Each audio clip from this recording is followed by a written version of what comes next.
What's up, everybody? Welcome to the 100th video on my YouTube channel. I started my channel about a year and a half ago to catalog my heroic challenge, where I'm trying to play through every scenario in the game on heroic difficulty using a different hero. And occasionally I like to do some of these strategy type videos as well. And so I've got one of those for you today to commemorate my 100th video, which is a pretty cool milestone for myself. Today I'm going to be talking about my top 100 cards for 100th video, get it? My top 100 cards for try-hard gameplay in Marble Champions. So what do I mean by try-hard gameplay? This is games where we're trying to do everything we can to win the scenario. So we're not necessarily building around theme or having a social game. Like, we're really trying to master the game and optimize our strategy and try to actually win the game. And I use the term try hard because that's going to be a little bit different for everybody. Some people, their pinnacle of success is winning on expert is their goal. Me personally, I play a lot of games on heroic, so this is kind of what I default to. But it might be just whatever you do to increase the difficulty of your scenarios in order to try and accomplish a significant victory against a difficult scenario. So I'm also hedging this a little bit. I'm calling it my top 100 cards. So I would say it's 80 to 90% of the way towards what I would call just the best 100 try-hard cards for solo try-hard gameplay.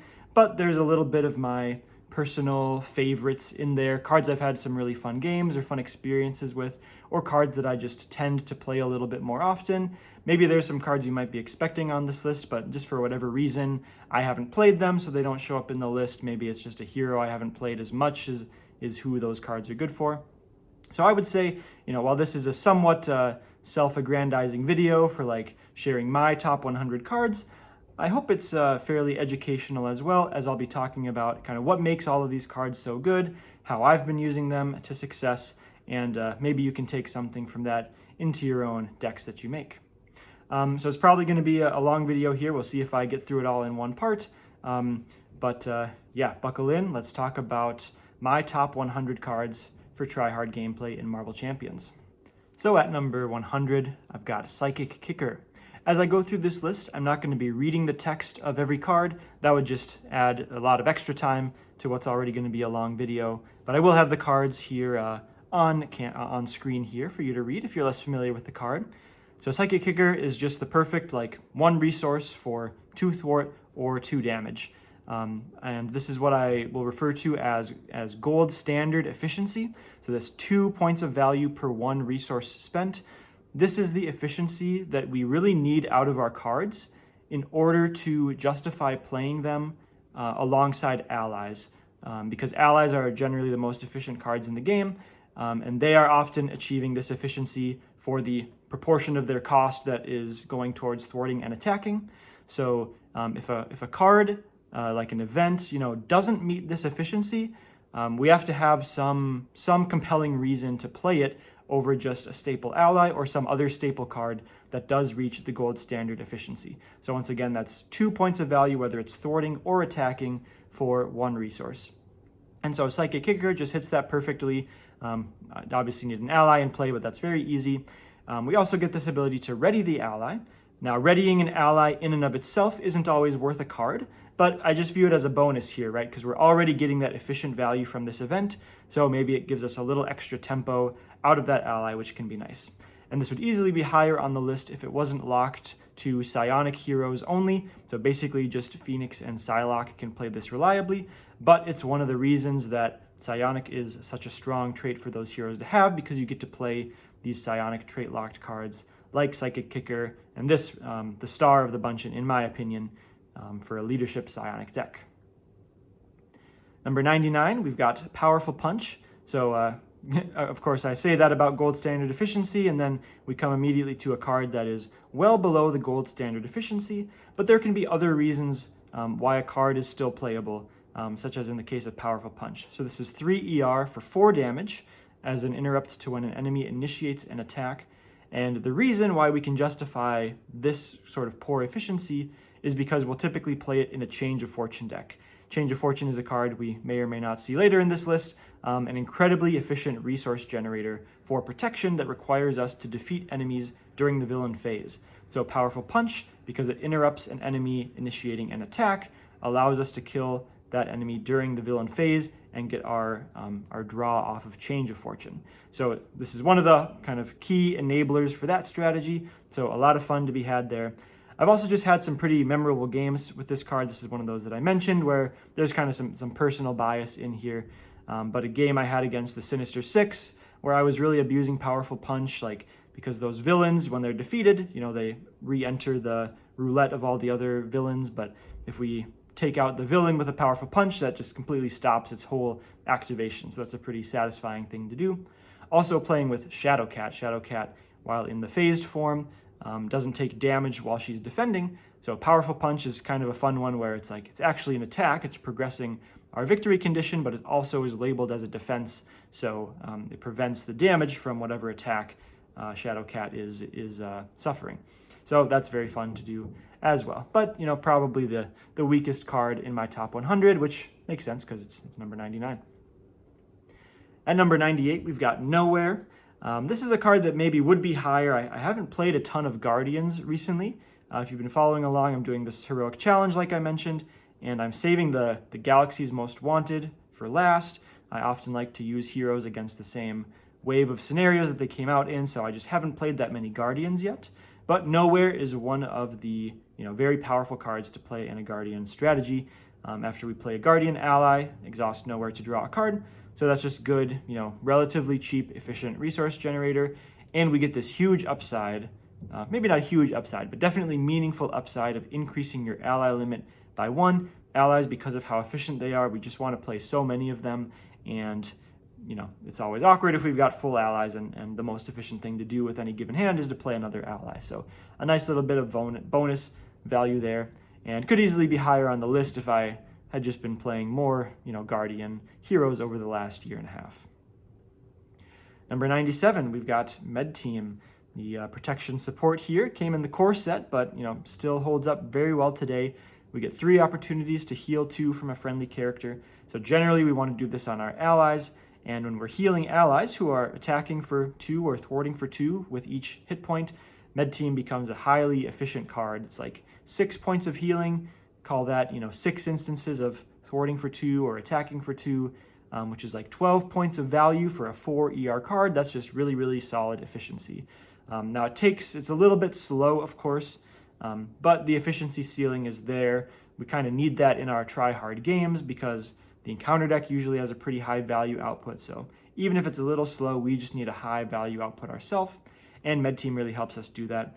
And a bit more specifically, Med Team is one of the best thwarting cards for protection because there's a few 2 thwart allies between protection and basic, and using Med Team to heal those allies and thwart with them over and over again is actually kind of the most efficient threat removal we can do in protection. So I play Med Team a lot for that role in my protection decks. Number 96, we've got Audacity. Not a terribly interesting card here, but very, very solid. I mean, a free, when we spend it as a resource, deal 1 damage to the villain. So especially if we're doing a rush strategy, something we often pull out for a Tryhard game where, maybe our hero, the matchup for whatever reason, we don't think we can stabilize against that particular matchup, so we just have to accelerate our villain damage. It's just like a free extra damage. Like it's free. What else can I say? It's very often included in our rush decks, and even in a non-rush deck, like when this hits a tough status off the villain, like that's really, really satisfying, or it just helps you close out the game a little quicker. It's just the opportunity cost is so insanely low for these resource cards that they very often, make it into our Tryhard decks as just that little bit of a tidbit of extra value throughout the game. Number 95 is Pinned Down. This is a card that I wouldn't recommend putting it in just like any random Tryhard deck, but I've had some pretty memorable experiences with it, and it matches up against some scenarios and with some heroes in really, really fun ways. Of course, most recently we have Tigra. A Tigra protection deck is legitimately one of the strongest decks in the game, I think. We're able to farm 3 minions in play, drawing 3 cards every single turn, making 3 resources with the amulet. And the pin down is what really helps us stick those minions in play, but not really lose the value from having them activate against us, because -2 attack shuts down, almost every minion. We can also play this with Cyclops, because it's a tactic upgrade, so we can draw those. So I've played this in a Tryhard Cyclops deck. And then just against the Thunderbolts. Thunderbolts is one of the newer ways to increase the difficulty of a scenario. Slapping a pin down on a Thunderbolt can shrink it for several activations, because it's hard to really kill a Thunderbolt in one turn. So it might easily activate against us 2 or 3 times before we're able to take it out. So pin down here at number 95. Number 94 is Ironheart. So this is my first ally. There's going to be a lot of allies on this list. But I just want to say a word about how I evaluate allies, which you will have heard from me if you've watched some of my strategy content before. But I'm always going to start with like a baseline efficiency check, or you might call it like a vanilla test if you're familiar with Magic the Gathering. But first is we just take away the text box and look at the stats. We can always account for 2 of the resources in an ally's cost to be attributed to blocking a villain attack with its final hit point. And then for every remaining resource above that, we want to hit that gold standard efficiency, 2 points of value per resource, whether it comes from thwarting or attacking. So to start off with Ironheart, actually, we actually don't meet that efficiency. 3 ER to play, 2 ER for a block. With the 1 remaining resource, we can only thwart for 1 or attack for 1. But of course, that's just a starting point. We add the text box back in. After you play Ironheart from your hand, draw 1 card. So just 1 resource of value additional. And as I talk about drawing throughout the video, I'm going to talk about it as only 1 resource, but understand that it's a little more than 1 ER of value, because you can draw double resources, you can help craft a more efficient turn with seeing another card. You might draw something you could play in a hand that's got too many resources with not anything to spend it on. So drawing is worth a little more than 1 ER, but I'm just going to say 1 ER for simplicity throughout the video. So we're a little bit below baseline efficiency when Ironheart comes in, but then we get above it with the card draw. And so there's other allies who are more efficient, but Ironheart is kind of the default ally when we just need to fill out like cheap blockers. She's kind of like the mini Nick Fury, right? She gets all of her value easily in a single turn cycle. She only costs 2 ER net on the turn you play her, and she can block right away without wasting any value. So Ironheart, just one of those staple allies. You're looking to fill ally slots with blockers. You're not trying to do any particular trait theme deck. Ironheart just ends up in a lot of decks for me. At number 93, we've got Hand Cannon. This is an aggression upgrade here that over the course of 3 activations does 6 damage for 3 resources. So meeting that gold standard efficiency gives all those attacks overkill. So even if we're attacking minions and maybe risking being inefficient there, the excess damage goes onto the villain. So we're never really wasting any of this damage. There's some weapon synergies as well. It's something we can exhaust to cards like Fusillade or Gunpowder without losing any value, because it's not something that we want to be able to use every turn. It's just got 3 uses and we can use those whenever. So if we don't use it on one turn, sure, we'll just use it on the next turn. So we can exhaust it without losing too much value there for some of those cards I mentioned. And it's a tech which matters a little bit, but honestly, just 3 ER for 6 damage is good enough to put in most aggression decks. Maybe not in a rush deck, because very often in a rush deck we're trying to be 1 or 2 turns away from winning the game, and so we might not have 3 turns left to actually get all this damage out of it. But right, just a solid card for lots of aggression decks. 92, we've got Turn the Tide, one of the cards that kind of really blew every card out of the water in terms of efficiency when it first came out. It's come down a little bit for me over time, because it is a little bit hard to meet the 2 things that you want to see when you play this card. We need to be able to remove all threat from a scheme, and then we want to have an enemy that we care about dealing 3 damage to, which for the bulk of a Tryhard game is not the villain, because we're just trying to stabilize against threats on board. So we want to be able to clear off a scheme and deal damage to a minion. Now, it's not like those are terribly difficult things to accomplish. We always have the main scheme, most of the time, maybe, enough to be worth it, we can just thwart down the main scheme efficiently to 0. And then, yeah, if there's ever a minion, like, really just the efficiency here is so incredible, 3 damage for a single resource spent, even surpassing the gold standard efficiency of 2 for 1, that I'm willing to take the times where I can't play it at all for the times when it's just like hyper efficient damage. So gotta love Turn the Tide. At 91, we've got Clarity of Purpose. So this is just a solid resource generator for leadership. 1 cost resource generators are pretty rare and hard to come by. Yes, we do have to take a damage every time we generate a resource, but still that's net positive, right? Every 3 or 4 times we activate this, we kind of need to buy that damage back with a basic recovery. So maybe it's, 0.75 or 0.66 resources a turn every time we use it, but attached to a 1 cost resource generator, like, yeah, we'll take that all day. And then there's certain heroes that this works even better with, like if you have an even higher recover stat, or like X23 or Wolverine. X23 actually, works with it in an interesting way because it readies her as well. Spider-Ham, of course, just one of the straight up strongest decks in the entire game you can make is a Spider-Ham leadership deck where you play Clarity of Purpose because that damage gives some additional resources in the form of tune counters.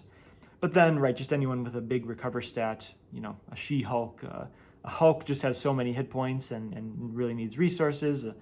So this is good for him. And every deck's looking for just a handful of cheap, good resource generators to increase their value output. So Clarity of Purpose fits that bill for a lot of leadership decks.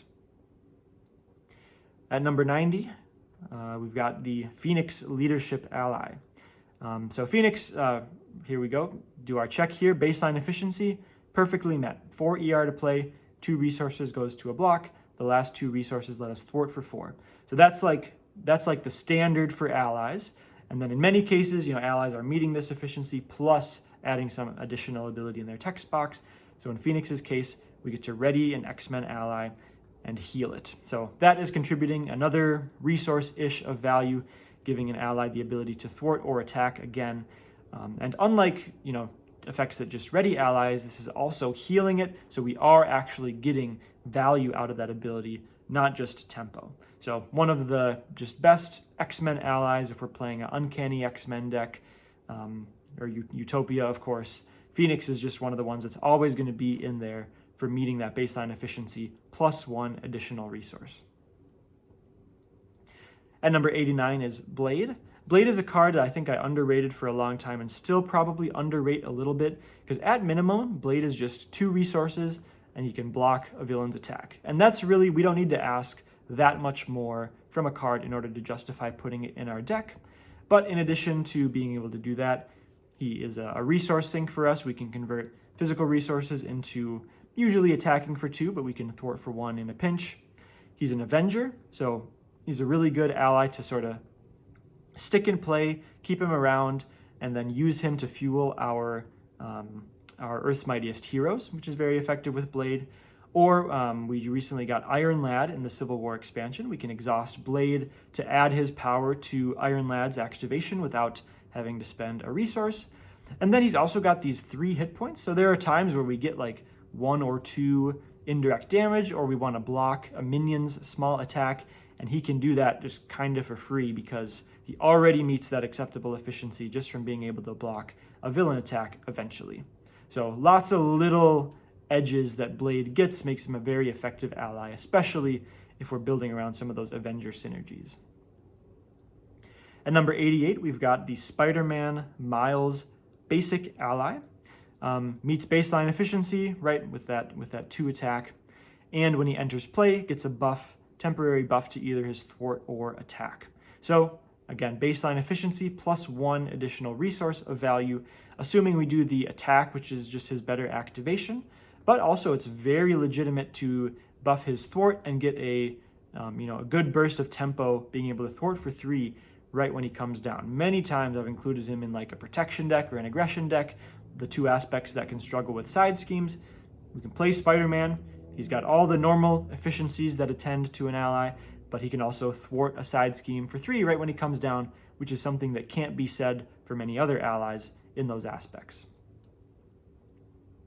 And maybe one more thing, power level perspective, he should probably be even higher, but he's got a pretty irrelevant trait. A lot of the time we're building around specific ally traits like X-Men or Avengers. So, but don't take him being this far down the list for being a power level criticism at all. Very, very, very strong card, but Champion's not the most relevant trait.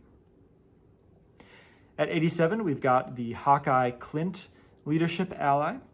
Does not meet the baseline efficiency here, can only thwart for 1 or attack for 1 twice, but then he comes in with these 4 arrow counters, which represents 8 more damage to minions as they come into play. So that's like 4 extra resources of value, so we're legitimately looking at 3 resources of value above the baseline efficiency for Hawkeye, which is just ludicrous.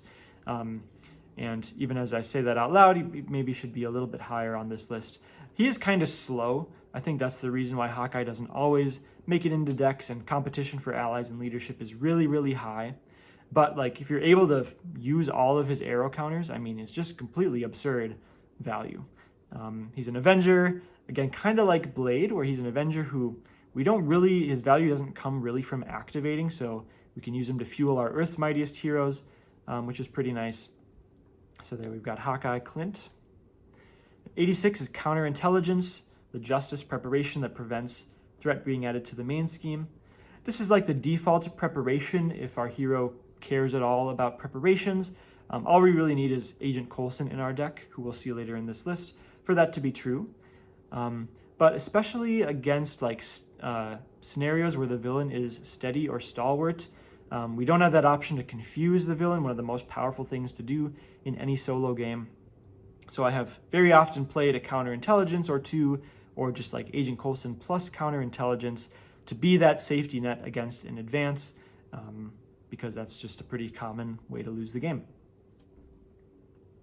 And all the preparation synergies that might go with that, with other heroes as well, you know. All right, at 85, we've got Spider Bite. Spider Bite is kind of suffering the recency tax for me. I haven't played her in that many decks, but like she's absurdly powerful, and I definitely am looking for opportunities to play her some more. So she does not meet the baseline efficiency, but we see that her cost gets decreased by 1 for each tech we control. So we only need a discount of 1 for her to reach baseline efficiency, and then it's pretty trivial for her to cost 1, if not 0 resources. So if she's costing 0 resources, I mean, okay, 1 resource because we still have to play her from hand, but that's 1 ER for 2 thwart plus a block, or even just thwarting for 2 twice, because this is protection where we do not have that good of thwarting, is just unbelievably efficient. And it's not very hard, as long as I think our hero has a few tech cards. Energy Barrier is a really nice protection card we'll see later in this list. That's a tech.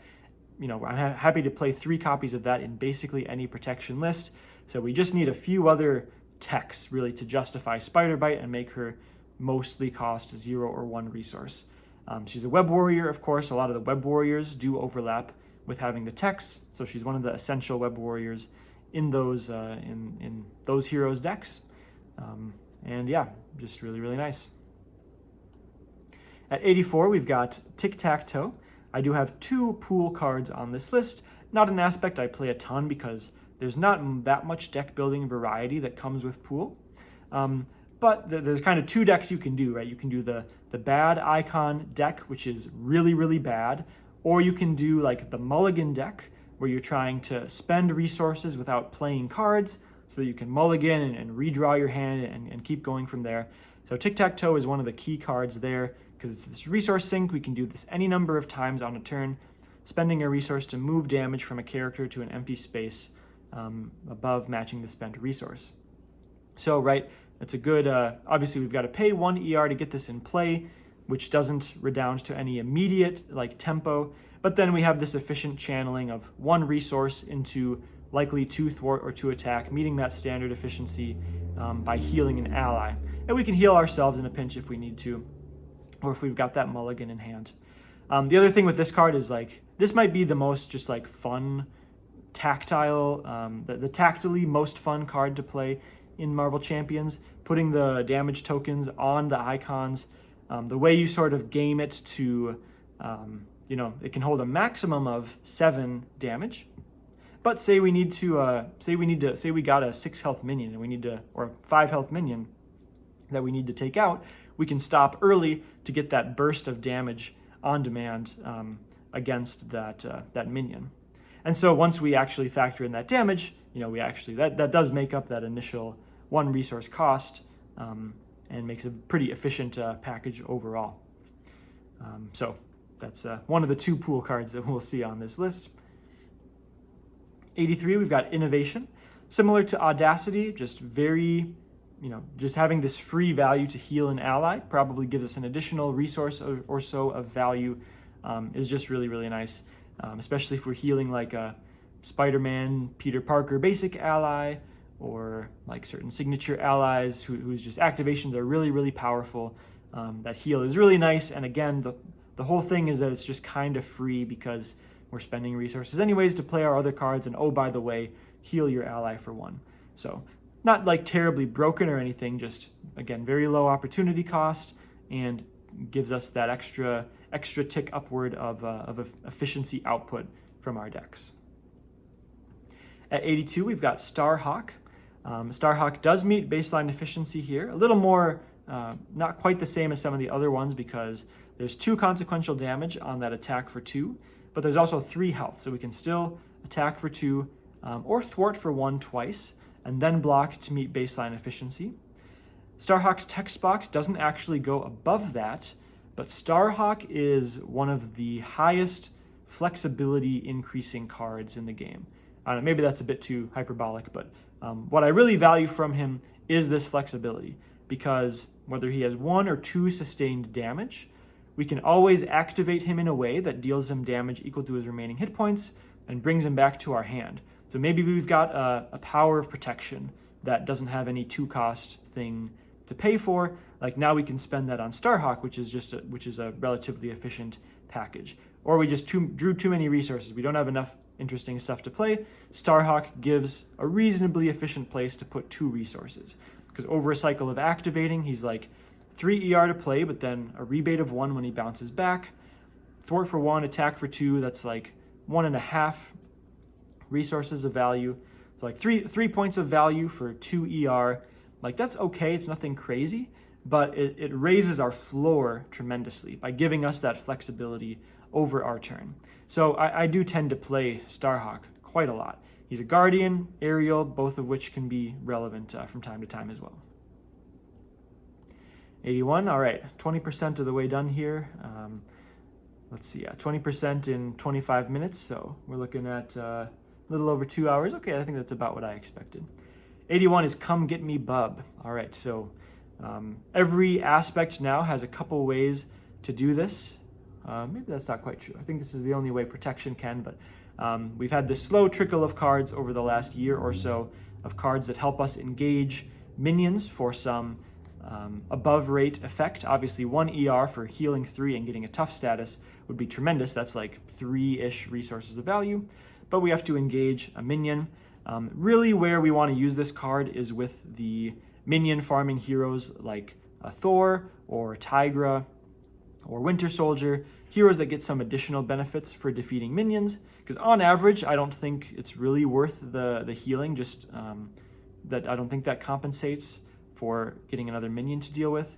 But those heroes that actually care about having the minions, this is a really, really effective card for them to enact their game plan. When you combine the total picture with, also drawing 2 cards, or also removing 2 threat from a scheme, and drawing a card with Winter Soldier's Mask when we defeat that minion, like the overall package here definitely works. Or like in a Change of Fortune deck where we want to prime a minion to defeat during the villain phase to draw our 2 cards. Come Get Me Bub is one of the only one of the most actually like build around-y cards that I have in this list, where once you build around it, the total efficiency across all the effects is pretty respectable. Number 80, we've got Triage, just a point shy of the baseline efficiency, but gets to heal 2 damage from an X-Men character when he enters. So ideally healing an ally to activate twice more, which is like 2 extra resources of value, which would be incredible. But I've probably more often actually just healed my identity with it. but there's good flexibility there. Again, just a cheap ally who can block right away, works with Utopia, lets us trigger our Utopia plus play something else. Works really well in Uncanny X-Men decks. Just one of the kind of default X-Men allies that just goes in like every X-Men ally team deck that I play. 79 is Hall of Heroes. So the classic aggression, card drawing support, where after we defeat a minion, it eventually turns into drawing a card. And so in certain matchups, right, this is just going to draw us a ton of cards. If we activate this twice, that's drawing 6 cards for a 3 ER investment. So that's just pretty absurd value. Like all of the aggression cards that prey on minions, it's pretty scenario dependent. But like I played this against Ultron and it was like the best card in my deck because we're killing so many drones. And other scenarios in the game that just spawn lots of minions against you, Hall of Heroes is an extremely effective resource generator. 78, we've got Cerebro. So Cerebro helps us search up X-Men allies from our deck. If we have a psionic character, then of course we get to search our entire deck, and that's just really, really powerful flexibility. First of all, it's just another 1-cost resource generator, which is incredibly strong. It's also drawing something that we have the option to play. So this is strictly better than just random card draw, because we might draw an extra resource card. And it's like, okay, well, I've got nothing to spend that resource on. Or we draw an attack after we've already flipped down to alter ego form. This lets us draw an ally, which we can always play from alter ego form. And, we've got selection over every ally in our deck for what we actually want to play. So just a really efficient resource generator, but also raises our floor by giving us something to play. Really stands out with Psylocke and Phoenix, our psionic characters. But even like if we're playing 10 X-Men allies in our deck, like this should hit pretty much all the time. So one of the best X-Men trait deck payoff cards. 77 is Armor. Yeah, I think there's just probably a lot of X-Men on this list because we had a couple years there of lots of X-Men content. But Armor is just a hair below the baseline efficiency, but gets to come in with a tough status. So gets to block 2 attacks, plus thwart for 1 or attack for 1. That's just a really efficient package. If we're ever playing an X-Men hero with protection, I'm always playing Armor. 76, we've got Snow Guard. So Snow Guard is one of the best thwarting allies in aggression, protection, or pool, because she can come in with 3 thwart. So she meets baseline efficiency if she just thwarts for 3 twice and then blocks. Not the craziest thing by any means to thwart for 3 times and not block, because we know that aggression and pool and protection really need that. There's some flexibility to her, but if we're putting her in her deck to do either of the +3 attack or the +5 hit points, like there's probably just a different ally we could be playing. So getting that 3 thwart in conjunction with Med Team, which we already talked about, or any other ally healing effect, is just a really efficient thwarting engine over the course of the game. So in that specific role, a thwarting ally for those aspects that struggle with threat removal, I tend to play Snow Guard quite a lot. All right, at 75, I've got White Fox, and then I figured I should include Digging Deep in here as well at the last minute, but I already had my list made out, so call Digging Deep 75.5. These cards very often joined at the hip because they have that same triggering condition of being discarded from the top of our deck. And just like the resource cards we've been talking about so far, like this is just free value. Like no card is like any card that's discarding stuff from the top of our deck. It's doing that for some other reason. Like we're not specifically paying resources to discard cards from the top of our deck. So we're activating with gold balls, for 4, or we're playing Call for Aid to draw an Avengers ally, and we just, whoops, here's a free resource from your deck with Digging Deep, or whoops, here's a free ally with White Fox. If we get White Fox for free off of this, that's like 1 resource of activating value and 2 resources of blocking value, just like 3 free resources out of nowhere, just incredibly ridiculous value. Not for every deck. I mean, we have to actually have ways to discard cards from the top of our deck in order to enable these things. Domino is, of course, the deck that these came in, so exceptionally good with Domino. Really raises her to an above-average hero. Star-Lord, like these 2-3 turn kill Star-Lord decks are always playing Digging Deep and White Fox because we're churning through the deck really fast with those Call for Aids. So just a way to add a dose of value to any deck is play some Call for Aids, play White Fox, play Digging Deep, get that free value, and it's just a really, really strong package. 74 is Chance Encounter. This is Justice's version of Make the Call, being able to act as a second, third, fourth copy of an ally that our deck is built around, or whatever our strongest ally is, or just having, using it to find an ally among our toolbox of allies for different effects. So Chance Encounter, just a really nice consistency, flexibility granter, especially in the age now where we have lots of playable player side schemes. The ability is of course dependent on having a side scheme in play that we can attach this to, but especially since we can bring our own 4 to 5 player side schemes in the match, it's very often going to be the case where we have something to attach this to. So really nice consistency boost for Justice decks there, Chance Encounter. All right, 73 and 72, I gave these ones their own numbers, but put them on the same slide because they basically go in all of the same decks. We've got Gemma Simmons and Leo Fitz. Leo Fitz slightly higher than me for Gemma Simmons because, kind of like I said with Cerebro, he can draw a card that we can always actually play. Sure, we can always use that drawn card as a resource, but we can also, draw something that we can play and use it to let ourselves play, spend all of our resources from hand and play out an efficient turn. I have actually played Leo Fitz one time in a non-shield character, but generally we're playing these when we have a shield character, and they are, in those cases, 1-cost resource generators, so really, really strong value. We've talked about a few of those so far today.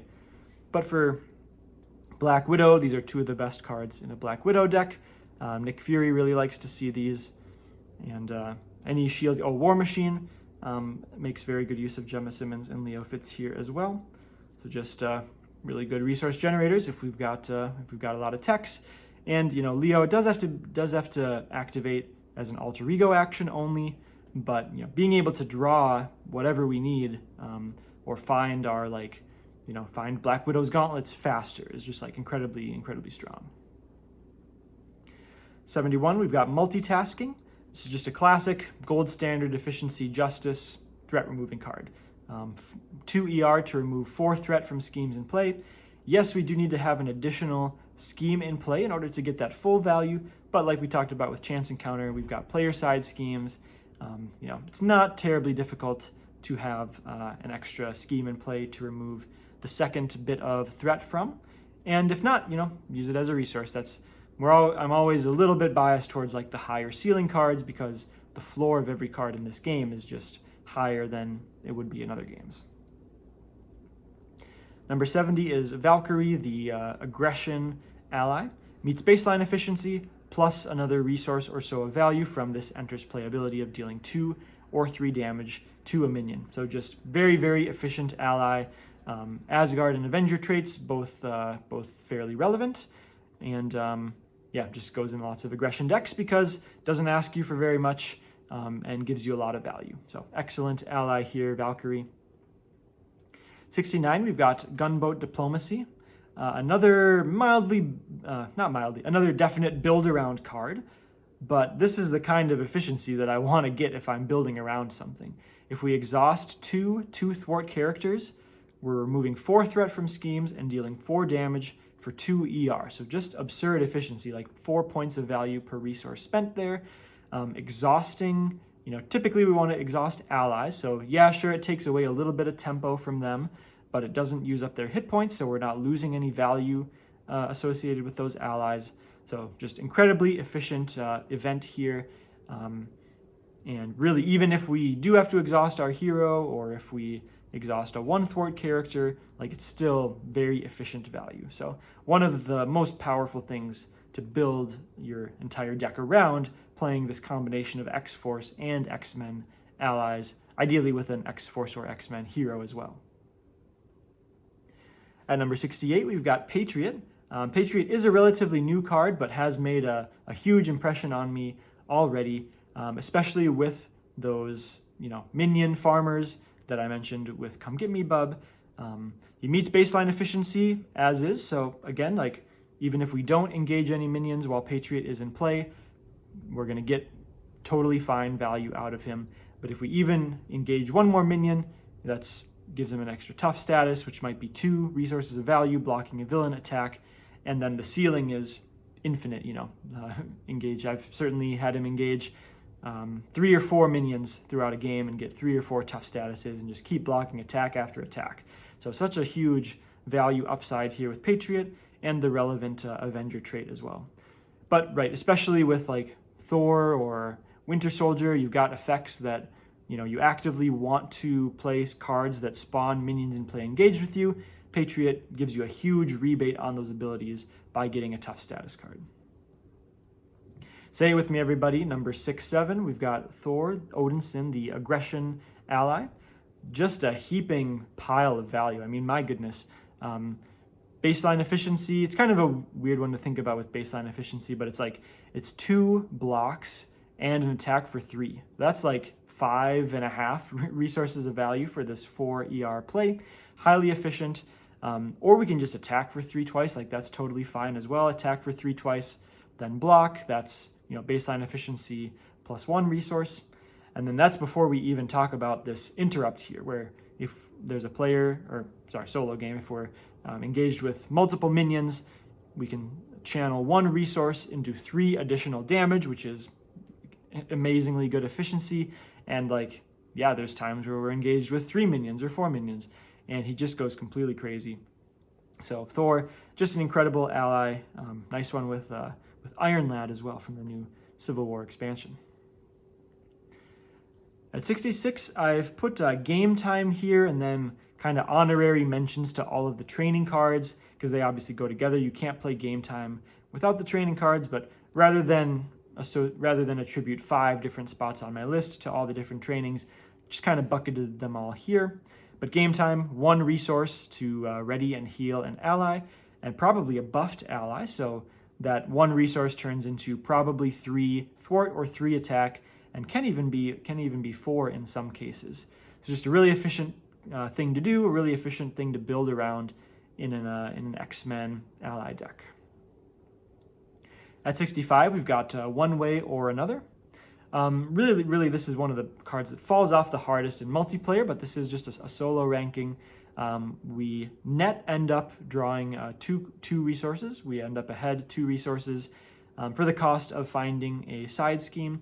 So hopefully there's a 2 or 3 threat side scheme that we only need 1 resource or 1.5 resources of value to answer, in which case we are up positive on this exchange.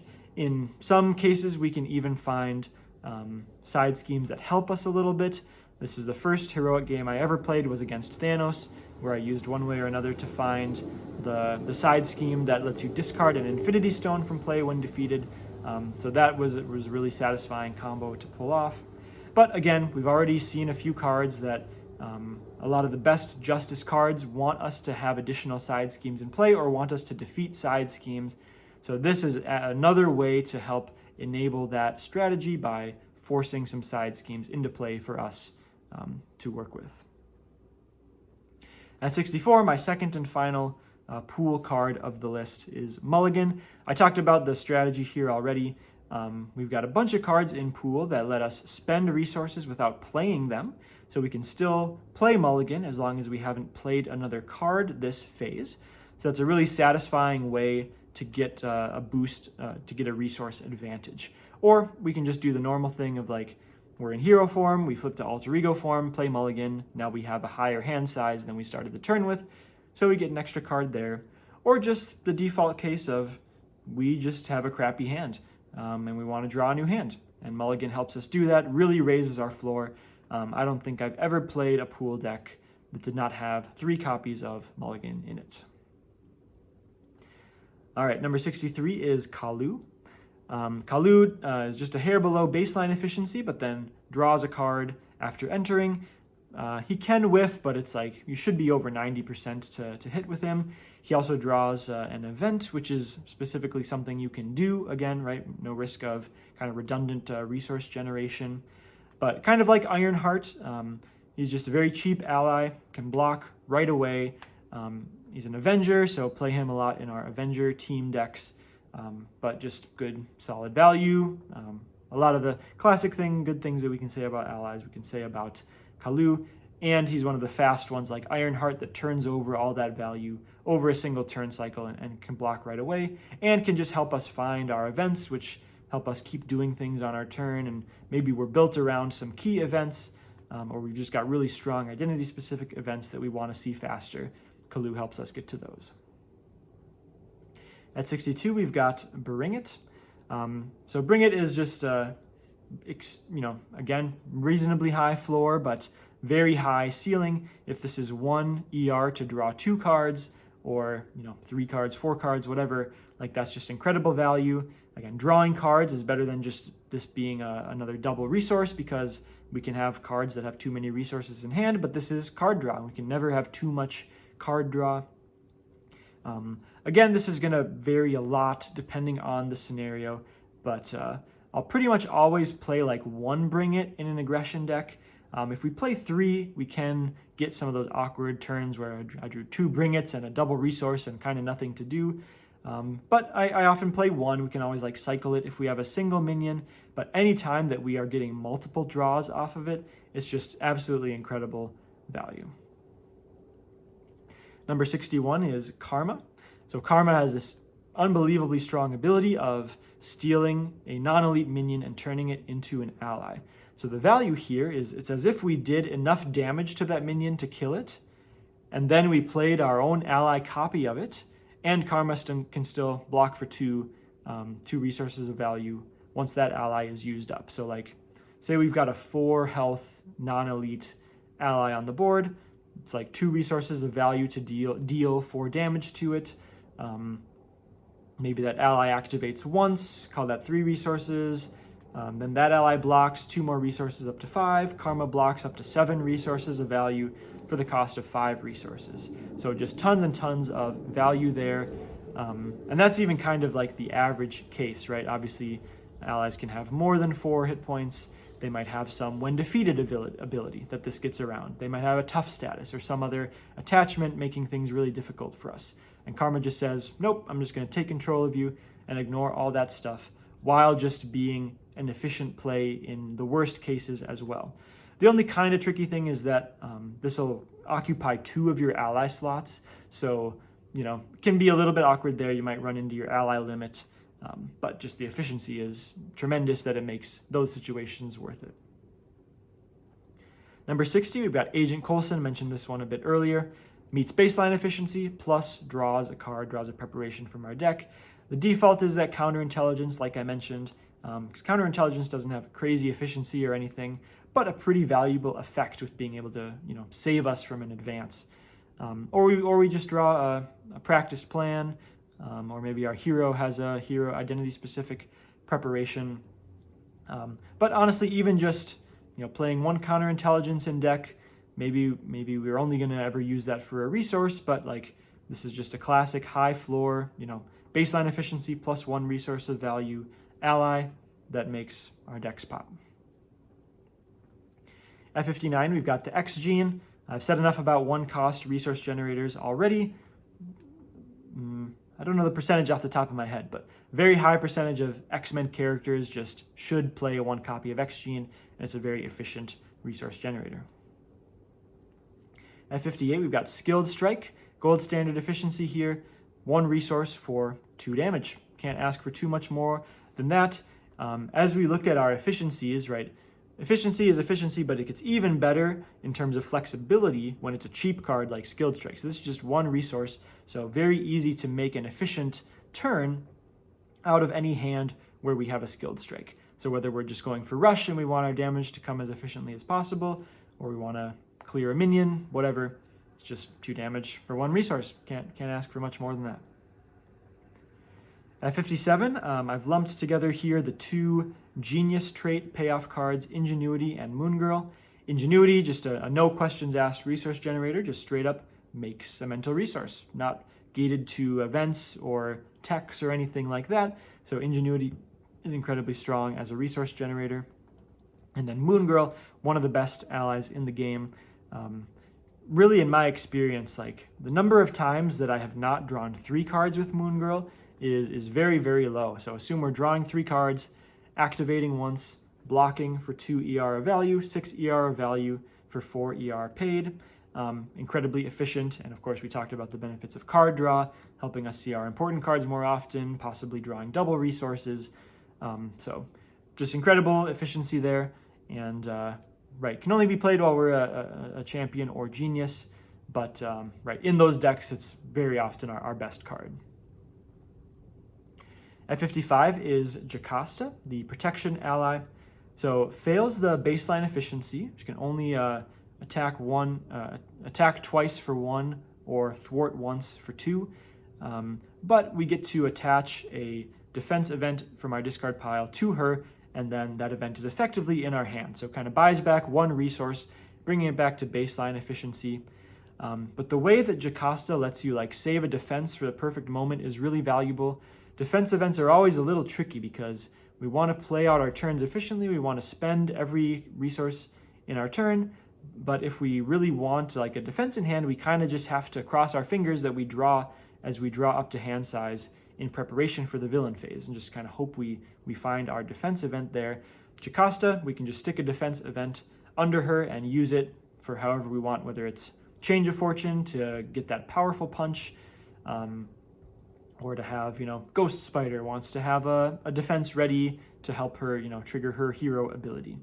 Also, I played Jocasta a lot when our hero has a very strong identity-specific defense. This could be Spider-Man with backflip, or Gamora with a cross counter. And in that case, like that card is just so efficient that we just want to play that card as many times as possible. But again, not just kind of cross our fingers that we draw it on a turn we're in hero form as opposed to in alter ego form. And we just always have it at the ready without occupying that spot in our hand. So really like Jocasta here, one of my favorite protection allies. 54, we've got Sonic Rifle, 4 ER for 2 confuse statuses. So one of the reasons that Justice is right up there with Leadership as the best solo aspects to play is that ability to consistently confuse the villain and prevent ourselves from losing to an advance, let ourselves go to alter ego once in a while, if not every turn, to get the value that comes from being in alter ego form. But look, confusing is just really, really strong. And we can happily play 3 copies of Sonic Rifle, because if the villain is already confused, then those charges can do 3 damage instead. So we can kind of accelerate the end game if we're in a stable value position with the Sonic Rifle. But just a staple card that, you don't really need to build around at all. It'll just go in a lot of Justice decks, give you that consistent confusion to prevent the loss condition and let yourself go to alter ego form. Tech and weapon sometimes matter a little bit as well. Number 53, I've got Band Together, another, a multi-resource card here. In Leadership, pretty trivial to get 2 allies in play, and we very often have 3 allies in play, making this a double resource or a triple resource. And compared to the power-ofs, these resources can pay for anything. So it's situational in the fact that we need to have allies in play, but the upside on being a double resource or triple resource that can pay for anything is really exceptional. I will very often play 1 copy of Band Together in any deck where I'm playing Beast, who can search up a resource of our choice from the deck or discard pile. So if I know that it's going to be a triple resource, then I'm happy to have that option to grab with Beast. So it's one of those high value ceiling cards that become essential as we try to take on some difficult scenarios. At 52, we've got Magic, another one of the quintessential X-Men allies here, meets baseline efficiency, plus this ability to spend 1 resource to completely erase a non-elite minion engaged with an X-Men hero, shuffling it back into the encounter deck. So shouldn't be any surprise here how crazy good value that is. Doesn't matter how many hit points it has, if it's tough, if it's got nasty attachments, got a when defeated ability, whatever, nope, just shuffle it straight back into the deck. So incredibly powerful there. At number 51, we've got the Night Nurse, protection support. Gives us 3 counters that we can use to heal 1 and discard a status card from our hero. So this is a card I very often start it in a deck, but then I might swap it out for something if the scenario is not one that stuns or confuses us very much. But if it is, like, this is a super powerful effect. It's like 3 resources of value from buying back 3 of our activations, healing us for 3, which is worth about a resource of value. So about 4 resources of value for a 2 ER card. And plus it just saves us from a lot of the worst case scenarios where, like, I'm exhausted and stunned and I drew a minion. So how am I going to kill this minion? I don't want to play my swinging web kick from hand just to remove my stun. In comes the Night Nurse, boom, swinging web kick is good to go. And that brings us into the top 50. We're halfway done. At number 50, I've got Web of Life and Destiny. This is, of course, reserved basically for the Web Warrior heroes, but in those decks, this is a 0-cost support that's going to draw us 4, 5, 6, 7 cards over the course of the game. Just incredible value. One of the strongest ways to play the Web Warrior heroes is with the Web Warrior ally team, and this card really pays you off for doing that with all the draw that it gives you. So kind of a no-brainer here for the Web Warrior decks. Incredibly strong there. At number 49, we've got White Tiger.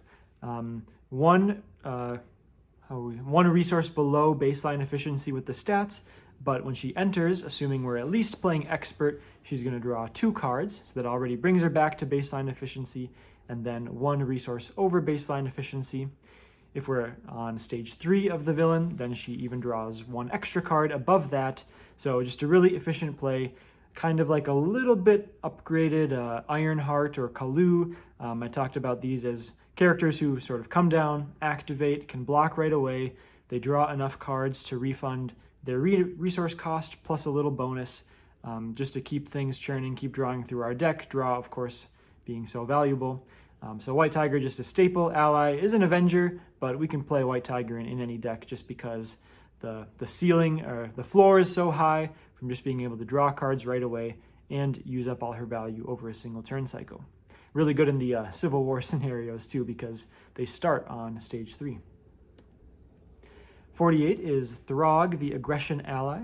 When he enters play, he gets a tough status, so just very efficient card here. Meets the baseline efficiency for an ally, but then the tough adds about 2 resources of value as well, being able to block an additional villain attack.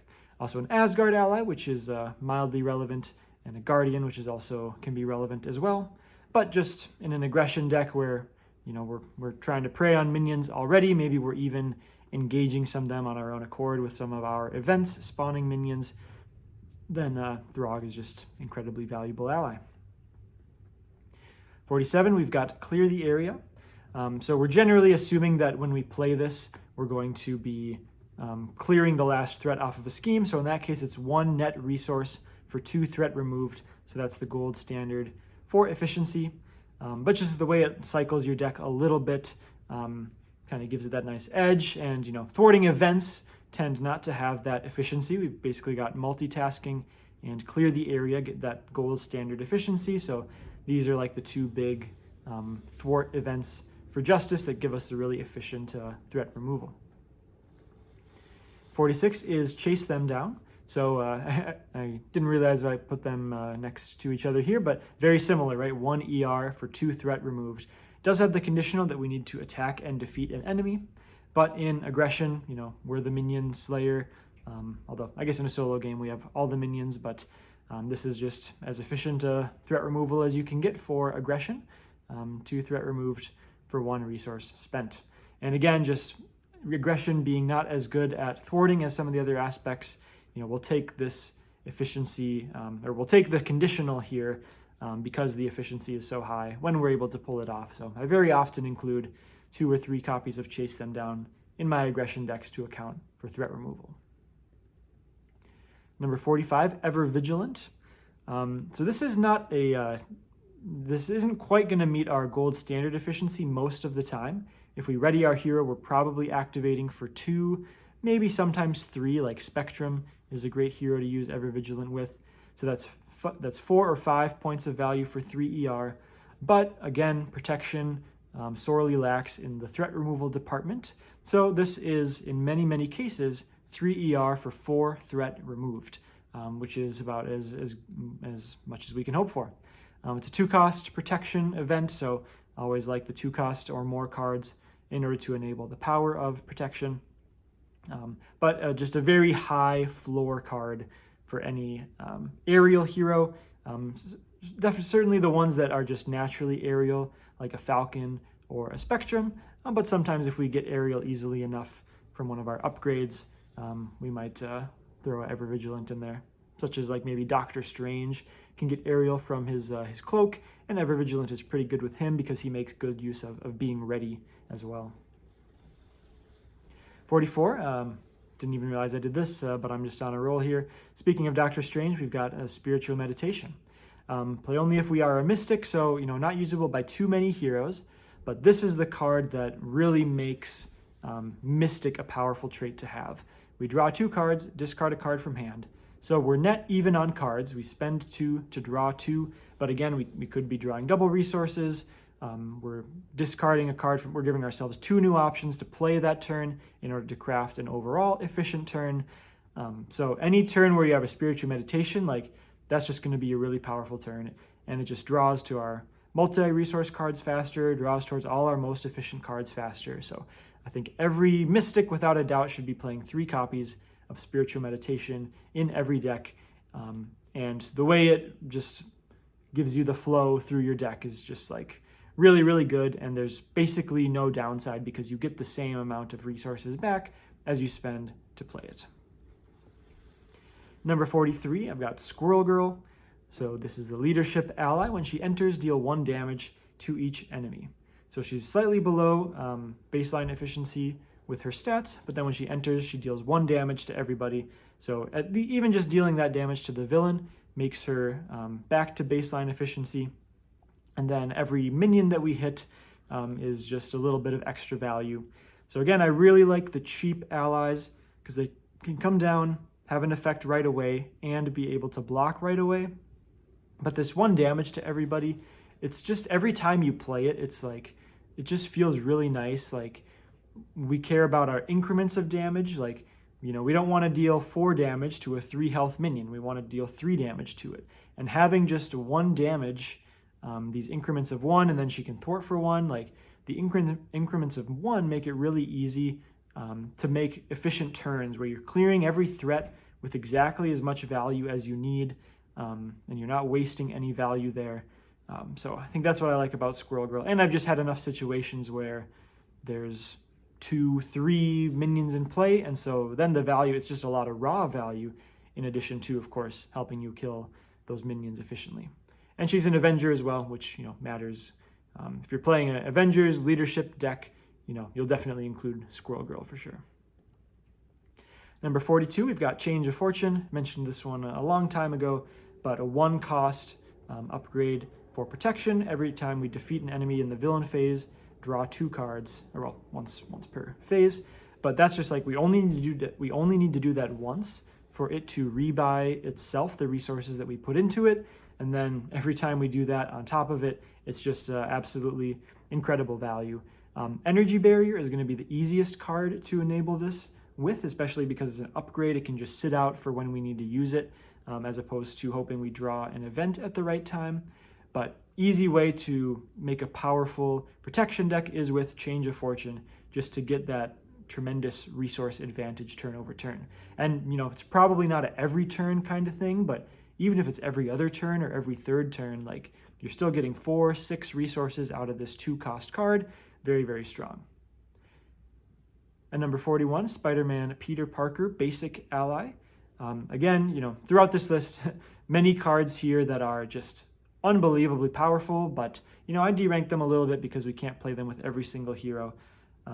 But meets baseline efficiency right away from the stats, but then after he attacks or thwarts, ready another Web Warrior character. So presumably that's our hero. I don't think I've ever played Spider-Man outside of a Web Warrior hero, but that's like 2 additional readies of our hero throughout the lifespan of Peter Parker here. So that's going to be 2 resources of value for us. So just incredibly efficient. One of the best allies to heal because each activation is so strong, like with Innovation, which we talked about earlier, or even a first aid or whatever. Probably not. I don't play first aid too much. But yeah, the value is just insane. The resource requirement can matter, but it really tends not to matter that much. We think of Spider-Ham can make his own wild resources. Miles Morales has the web shooters, which generate wild resources. And Penny makes different resources from her interfaces, so it's pretty easy to get one of each kind. Or we can just do the usual, make the call for backup tricks to get Peter into play. But just always one of the best cards to see in your Web Warrior decks. He's who we always get with Across the Spider-Verse. So just tremendously strong ally for the Web Warrior heroes. And number 40, Agent 13. So Agent 13 hits the baseline efficiency right off the bat with that thwart stat of 2 and a whole lot of hit points. But after she attacks or thwarts, we can ready a shield support. So like the default use for her is just Helicarrier. If she's readying Helicarrier, 3 times as she's activating, that's like baseline efficiency plus 3 resources, which is just enormous. And it's a little bit slow, which is why I maybe don't play her in every deck, but honestly, I probably should be playing that tandem more because that's just like 3 resources above naturally good efficiency for an ally. That's tremendous, especially in like a protection or aggression deck where we don't have as good threat removal. It's good that she thwarts for 2, so we can do like maybe the Agent 13 med team thing, huge battery of value for efficient threat removal over the course of many turns. Oh, I probably don't play her as much because she's not part of any of the major ally team decks that we can play, like X-Men or Avengers. That's probably why not, but if we don't care about the traits at all, one of the strongest allies you can play. At 39, Uncanny X-Men. So this is the quintessential like X-Men team card. Gives all of your X-Men allies +1 hit point and makes them cost 1 fewer resource if all of your characters have the X-Men trait. So not only is this saving you 1 or 2 resources of value every turn, but your allies who are around can then activate an additional time. Honestly, it's a bit too much of a it's hard to actually get all the value out of Uncanny X-Men because your X-Men are so cheap that you can play them really fast, and then you tend to hit your ally limit, and you're kind of stuck with these allies in play, and they've got these extra hit points so they don't just clear themselves out over the normal course of play. But very mild inconvenience there for, it's basically saying, oh no, we're only going to get 1 or 2 resources a turn out of this as opposed to, 4 resources or something. So just a crazy card. Any X-Men, you could make a reasonable case that the strongest deck to make for any X-Men hero is the Leadership Uncanny X-Men ally deck. I think that would be very, very fair to say, and we could even use build support to help get this into play earlier. Number 38, Gold Balls, one of the best X-Men allies, but also just one of the best damaging allies in the game. Can attack for 4 damage twice before blocking, or I've many times just attacked for 4 3 times and not blocked with him, because that's 12 damage for 4 ER, 3 damage per resource spent. Tremendous efficiency.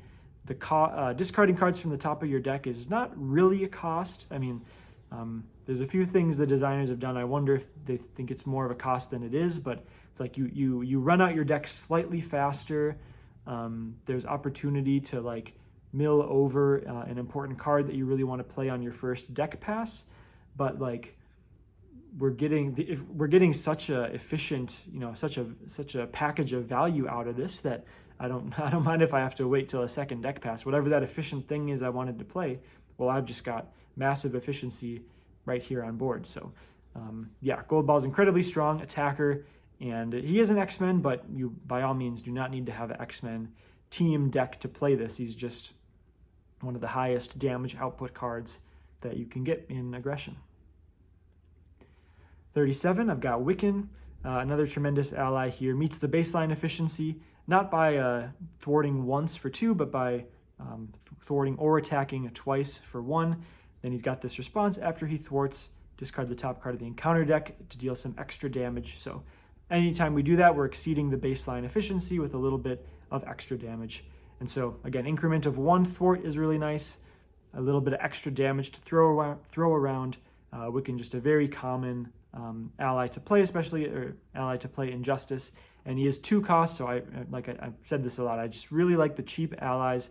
Yeah, we'd like to be able to activate with him twice before blocking, but if we had to block with him right away, that would be fine. We don't have to wait a ton of turns to get all that value back.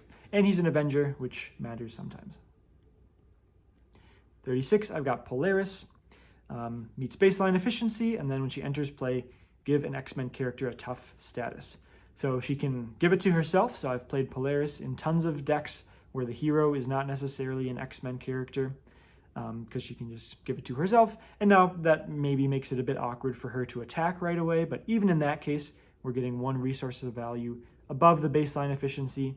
Ideally, though, we can give it to our hero, and then that's going to block an entire villain attack for about 2 resources of value, while letting Polaris still activate right away.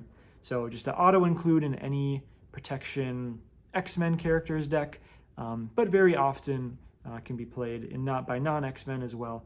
Although I will say Patriot has started to occupy some of that space for me, but no reason we can't play Patriot and Polaris. At 35, I've got Rogue. I think I have a lot of allies in the 30s here, but then I think there's a little bit fewer allies in the very top of the list. So Rogue can basically borrow a character's stats by dealing them 1 damage. So most of the time we want to do this to our hero because damage on our hero isn't as costly as damage on another ally. But Rogue is the best, I hope I haven't said this like 3 times by now, but Rogue is the best thwarter in protection, especially if we've got a 2-thwart hero, which I do really want to see in a solo protection deck because protection cards aren't going to help you as much in the thwarting department. Rogue can tag our hero and then thwart for 4. And so Rogue plus a med team or Rogue plus a protective training is just tons and tons of thwart value turn over turn. It's really important that she can come down and thwart for 4 right away. That can help us clear some side schemes immediately. There's just a good amount of tempo with her, but just the long-term value of activating over and over again if we're healing her. But even if we're not healing her, I mean, thwarting for 4 twice and then blocking, that would be like 6 ER value, and we're paying 5 ER for her, so that's fine. Not counting the damage to our identity. But just being such an excellent thwarter in protection is really worth a lot, and especially when we're giving her extra hit points. She's the best game time target. We put protective training on her, game time her for multiple 4-strength activations. Really, really strong. At 34, I've got Command Team. This is a leadership support that lets us ready our allies. And this is one where, I've already mentioned how readying allies isn't inherently super valuable. But the thing with leadership is that after, a lot of the most efficient things to do in leadership are play our allies, heal our allies, give them additional hit points. But then every leadership deck needs something to do once our ally slots are full. We need to fill, usually 6 to 10 cards that aren't just make the calls or rapid responses or allies. And Command Team has become one of my favorite cards to do this because although readying an ally, isn't inherently more value, it's just more tempo. It works really well with Nick Fury, Professor X, and Nick Fury Sr., these allies who very often waste their second hit point because they activate once and then they have to be discarded at the end of the round. But when we use Command Team, we get to let them activate again, and that's an activation that they wouldn't normally get because they don't stick around for more than 1 round. And because Command Team is a support, it stays in play, so I never really play Get Ready, but because this is just in play, I can use it exactly when I want to. And so while maybe in a vacuum, this is 3 ER for 3 readies, which doesn't contribute inherent tempo or inherent value. In practice, this is really for me 3 ER for 6 to 9 thwarting based off whether I'm readying Professor X or Nick Fury. So it's somewhere between 9 thwarting and 6 thwarting or 6 attack. So Command Team is it's something I'm always just adding to my leadership decks. It's classic ally recursion stuff, but I just want to have something else to spend my resources on that is going to get back its value eventually. And so Command Team fits that bill really well. Or like an Uncanny X-Men, right? Because they've got the extra hit points. I mentioned the awkwardness with filling up our ally slots. But Command Team can just help us use our allies and sort of clear them out while activating, as opposed to just discarding one, displacing one with multiple activations left. At 34, I've got Beast. Beast is 1 resource shy of the baseline efficiency, but comes in and can search up a resource card for us. So 90% of the time, that's going to be a double resource, so that puts him to 1 resource above baseline efficiency. But also, we can sometimes get a band together, or if our hero has a triple resource card, then we can go grab one of those. Sometimes I've even grabbed like an innovation because of just the way the board was shaping up. Beast, being a 4-cost ally, he's like really good to get off of call for backup. Sometimes we get Nick, sometimes we get Beast, depending on how badly we need that block to happen right away. Has good traits for a card we'll talk about later, Strength and Diversity, and just one of those solid allies with incredibly high floor and a reasonably high ceiling as well if we've got a band together in our deck or some triple resources. So just one of the staple X-Men allies for a Uncanny X-Men deck, or to me, my X-Men deck. At 32, I've got Manifold, another relatively recent card, a 2025 card. The 1 resource shy of baseline efficiency, but when he enters, we get to draw up a player side scheme from our deck or discard pile. So this brings him back just to baseline efficiency, but player side schemes are very, very strong cards, and especially in Justice, where we have effects that want to remove threat from multiple schemes or get a benefit for clearing a scheme, like those player side schemes are really valuable.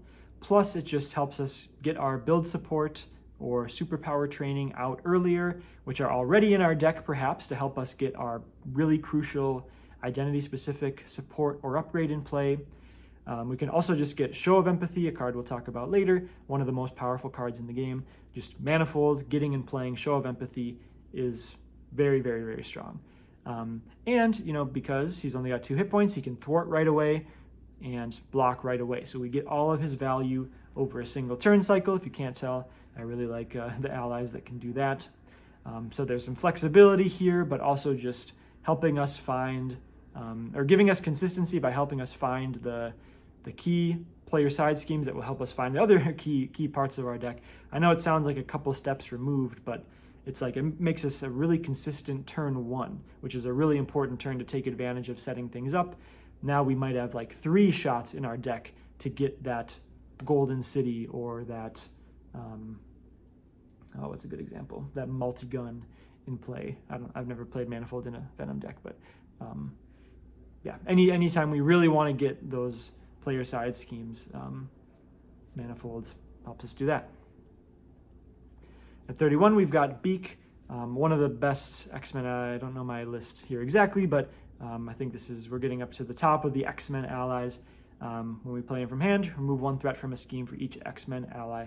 So this is one of the best cards in our protection or aggression X-Men ally team decks, but we'll still play him in leadership and justice as well, because this represents potentially a lot of threat removed. He meets baseline efficiency just by himself. I guess he's 1 point shy on his vanilla stats, but then he'll see himself come in, so already removing 1 additional threat. But then the upside of having additional allies in play and being able to remove a bigger chunk from a scheme is really, really valuable. So any X-Men team thing, you know, I'm always going to be playing Beak. And again, he can come down, thwart, or attack and block right away, getting his value over a single turn cycle. At 30, I've got Rocket Raccoon.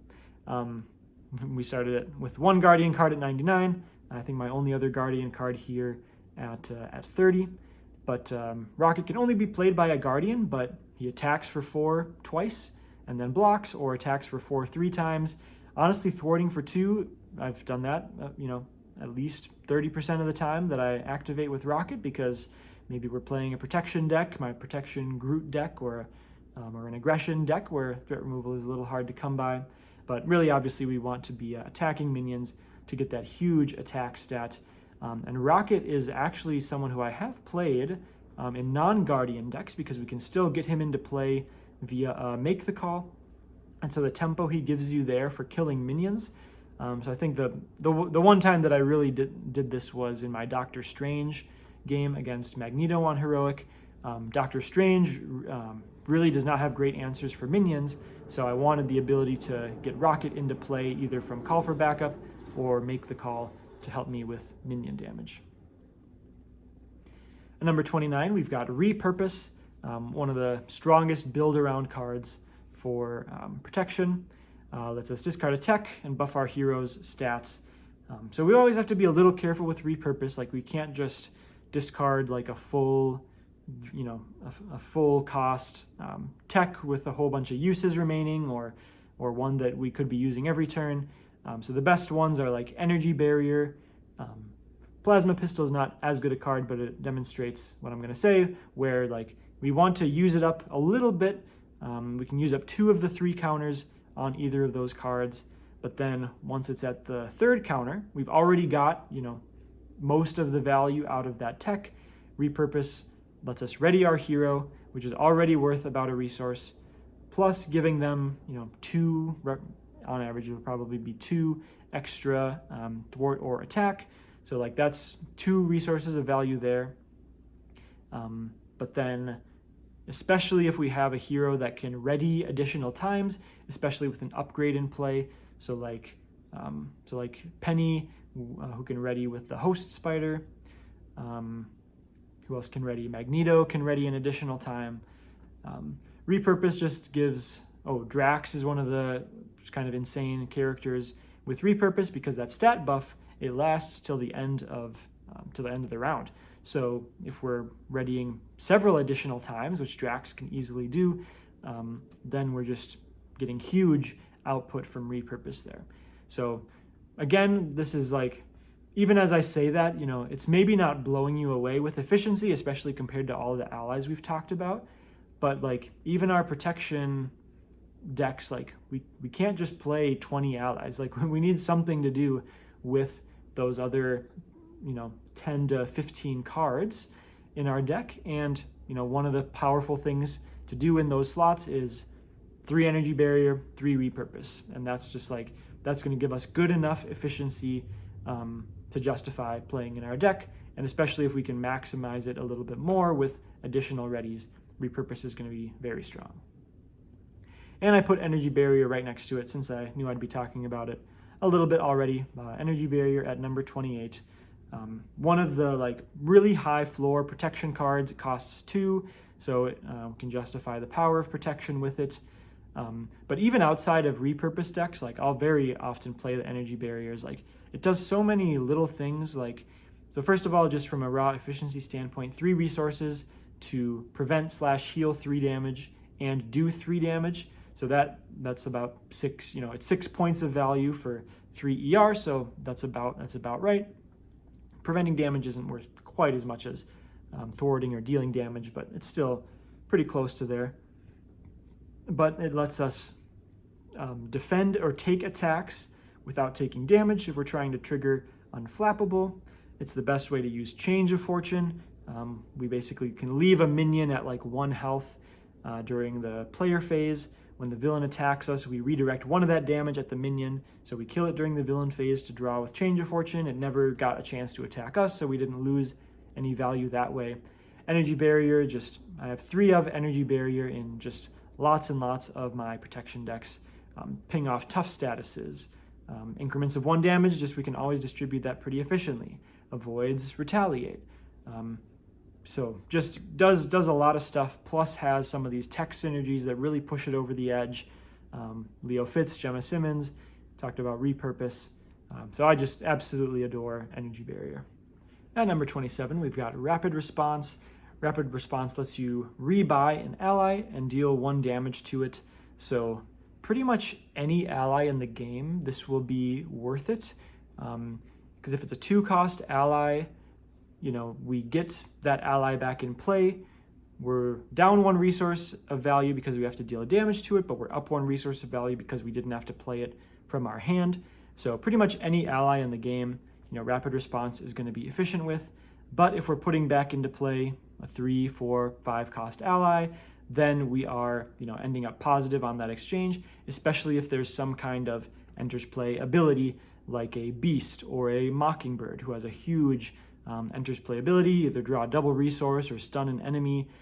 Rapid response to get that part of the value again, plus just getting most of the hit point value from that ally left, just makes rapid response a really exceptionally powerful card. Or like with Nick Fury, putting him back into play to draw another 3 cards. Maybe that just breaks even with paying 3 resources for rapid response, getting 3 resources back with Nick. But like maybe we get attacked again, and then Nick can block that attack, and then we are up like 2 free resources of value. So rapid response, just really, it's one of those cards that I don't really count it as an ally slot, but if I'm playing Mockingbird, Beast, which is true for most of my Tryhard like leadership recursion decks, even like a Maria Hill is not embarrassing.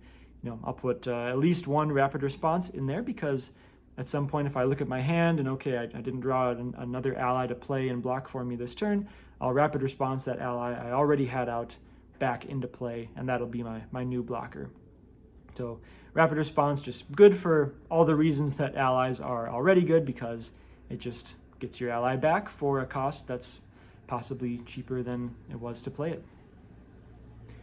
And number 26, so here I'm combining the Quinn Carrier and the X-Jet, just because in their case they're basically like the same card. These are like the default resource generators for the Avengers and X-Men respectively. The fact that it actually generates a wild resource versus just reducing the cost of something by 1 like Helicarrier is actually really important for like meeting resource requirement costs on cards or discarding attachments from the villain. And these they don't blow you away with their cost, right? I've talked about a lot of 1 cost resource generators or value generators throughout this list, some 2 cost ones as well that are really solid. But these, just being the most general possible resource generator, like they can just make, they can make a resource for literally anything. So we can, once we get it in play, we're basically going to use it every single turn. We can get them into play pretty efficiently off of build support. So build support's like 2 ER to play it, and then 1.5 ER to remove 3 threat from it. So it's 3.5 ER, which goes into getting this 4 ER support, which is, not crazy, but like that's pretty good value. And it's, even if we're not an Avenger, we can still play build support in order to get Quinn Carrier in play. Doesn't really work that way for the X-Jet, but both of these are like, if we're looking for more resource generators to add to our deck, maybe Deft Focus doesn't make sense. We're not playing leadership for clarity of purpose. Like this just goes in a lot of decks. So it's never like the best card in your deck, but like it just goes in a lot of decks and helps reach that efficiency or that value output that decks might need to go the distance against a difficult scenario. So unexciting, but excellent staple cards. Then at number 24 and 23, I've combined once again Side by Side and Sidekick. Doesn't really make sense to talk about Side by Side without talking about Sidekick. So Sidekick is one of the sort of iconic leadership decks where we stick this on our identity-specific ally. At a base level, it just gives +2 hit points, which is already worth it for a 2 ER card, but then every time we make a basic recovery, we heal from that attached ally. So we can really keep extracting value out of that ally for a longer period of time. But I actually think the real reason we want to put Sidekick on a signature ally is so that we can enable Side by Side, which is really, really strong. 3 ER to probably heal 1 from both ourself and our ally and activate again, especially if our hero or that ally has a really strong activation. And really there's entire videos out there about characters that make good Sidekick targets. X-23 with her Honey Badger ally, where after she activates and takes damage, we ready X-23, really strong activation there. One of my favorites is the Shuri T'Challa ally, who when he activates and when Shuri activates, we trigger one of her specials, so we get to do both of those activations again for a ton of value, like Spider-Woman with Captain Marvel ally, draw a card after she activates. So especially when we have like strong basic activations with our hero and or their signature ally, I just love going the sidekick side-by-side route, and the value output is just really, really high. I did this with Doctor Strange as well in my heroic Magneto match, because Wong lets you like tailor the invocation deck to be what you want. Doctor Strange being ready could play an additional card from the invocation deck. So one of the strongest things to build around. Again, maybe not as good as just a straight up ally, but like we need to have cards in our deck that aren't just allies. And this is like one of the best things to do if it fits your signature ally, is to do this sidekick side-by-side package. Number 22, I've got Dazzler. When she comes in, we confuse an enemy. Confusing, just one of the strongest things to do in Justice. She's 1 resource shy of baseline efficiency, but then if we say that the confuse is worth about 2 resources for stopping an activation, that brings her to baseline efficiency plus 1 resource of value. But just the confuse, the way that confusing mitigates your loss condition as well of advancing off the main scheme, letting you flip down to alter ego form to get your value there. Dazzler is just really, really strong. She can thwart or attack for 2, which is nice, a bit of flexibility, and just doesn't ask too much of you. She just comes in and does her thing. Confusing is really strong, so that's why I've put her all the way up here at 22. When I'm looking for allies to fill my Justice deck, and even when I don't care about the X-Men in particular, Dazzler's always in there. Number 21, Hidden Base. Kind of high for a brand new card, but it's just really impressed me in my month. When did that come out? It's been about a month, I guess, a month and a half since Civil War came out, and especially in conjunction with like Ready for a Fight. Protection we're doing a lot more flipping back and forth now in our solo games, and Hidden Base being 3 resources for 3 tough statuses, like that's just absolutely incredible value. There can be a slight amount of awkwardness if we go to alter ego form and maybe we somehow take 1 random damage from a encounter card and it feels bad. Oh, we lost our tough status to just that 1 damage. But like, and it kind of takes a while to get all of the value, but I think most decks that I'm playing Hidden Base in are also playing Ready for a Fight, so that's not even that much of a concern. And just simply put the value of 3 tough statuses, like 6 ER value for 3 ER paid. That's just really tremendous. So I've been loving the heck out of Hidden Base, and makes you use fewer activations on recovering so you can keep attacking and thwarting. Just like really, really strong. Okay, into the top 20. Here we've got Face the Past. So of course this one is very hero dependent, depends on how bad your nemesis minion is, but it's hugely efficient assuming we can kill that nemesis with about 2 or fewer resources of value, because we get about 4 resources from Face the Past, so that's a net of 3 resources, and so then if it only takes us 2-ish resources to defeat that enemy, then Face the Past is very much worth it. Had several occasions where I've used Face the Past to get a non-elite nemesis, and then I take control of it with a Show of Empathy, or just in a Thor or Winter Soldier, one of these decks where we actually I think Winter Soldier's nemesis is pretty bad, but where we care about engaging minions and killing minions. A lot of just straight up aggression decks want more minions to kill, so Face the Past is probably the best like minion spawning card for aggression decks. A very memorable game here with Venom, because when Venom plays Face the Past, he gets 4 of the enraged symbiotes, and then we can use Bring It to draw 4 cards and Man on the Wall to reduce cost by 4. Face the Past is just really, really fun as well, like very satisfying to play, and so it'll depend on the hero, of course. Don't just throw it into any deck, but it's like a very free kind of card that doesn't really depend on anything else your deck is doing, as long as you come out positive from that exchange. 19, we've got Deft Focus, one of the classic 1-cost resource generators here.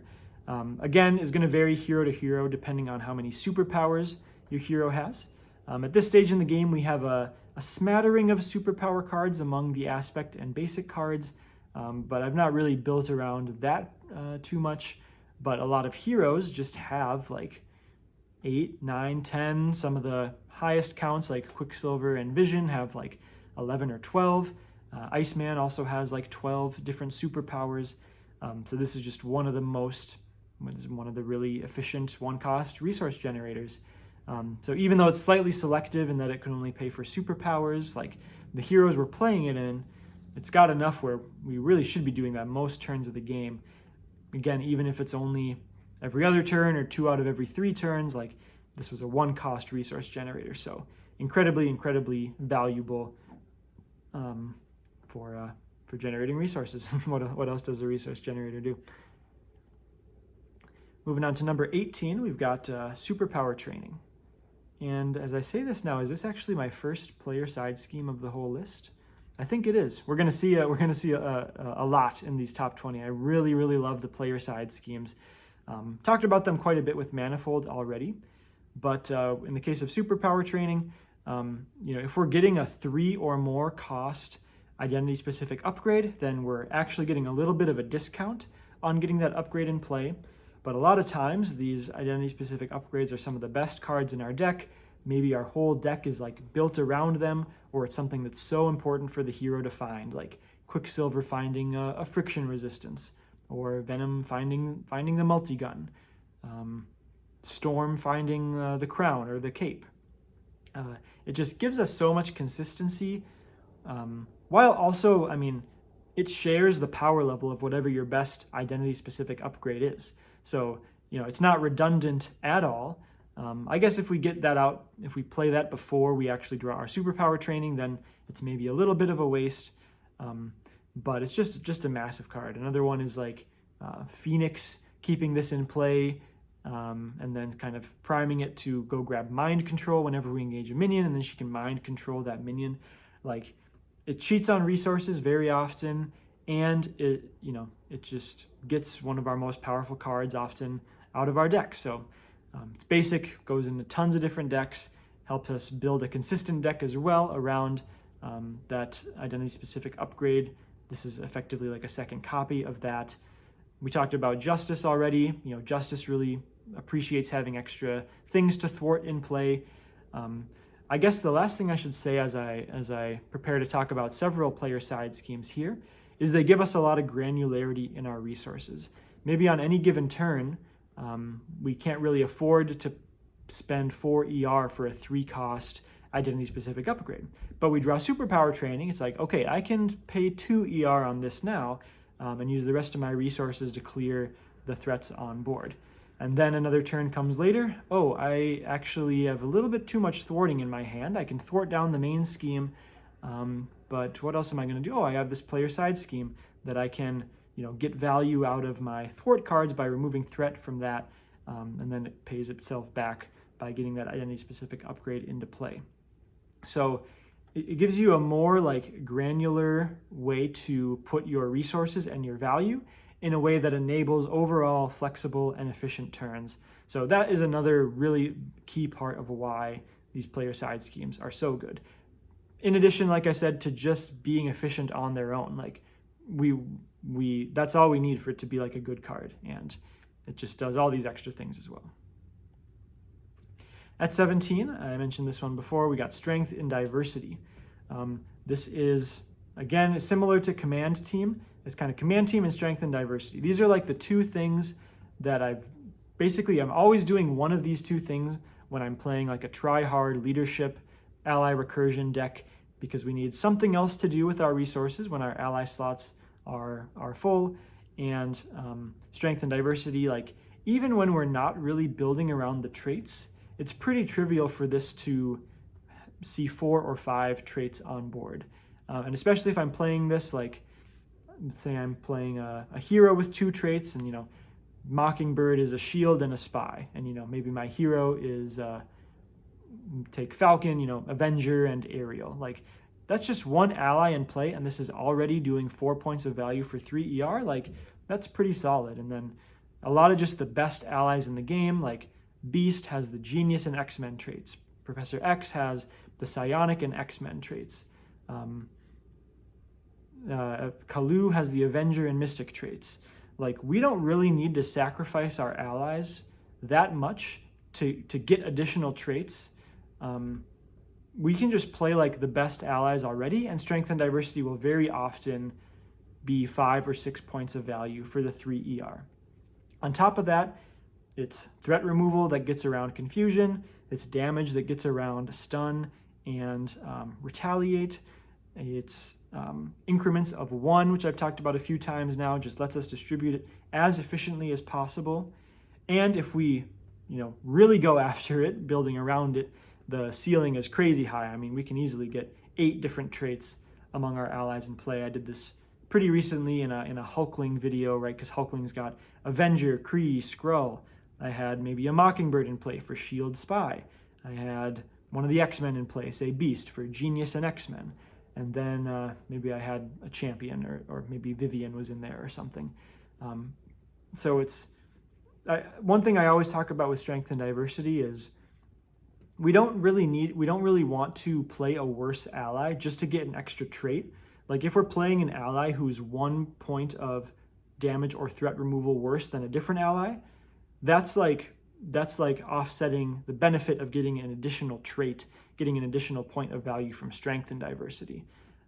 So I don't like hyper build around it, but just slightly biasing the allies that you are playing in just a classically good leadership ally recursion deck, Strength and Diversity can still really pop off. So I just love Strength and Diversity. And again, I just can't say enough, like, we need something to do besides just playing allies in these leadership decks, and Strength and Diversity just fits the bill perfectly there. Number 16, we've got Sunfire. This is, this is not the high. I think I have one more aggression card here. So this is my second highest aggression card on the list.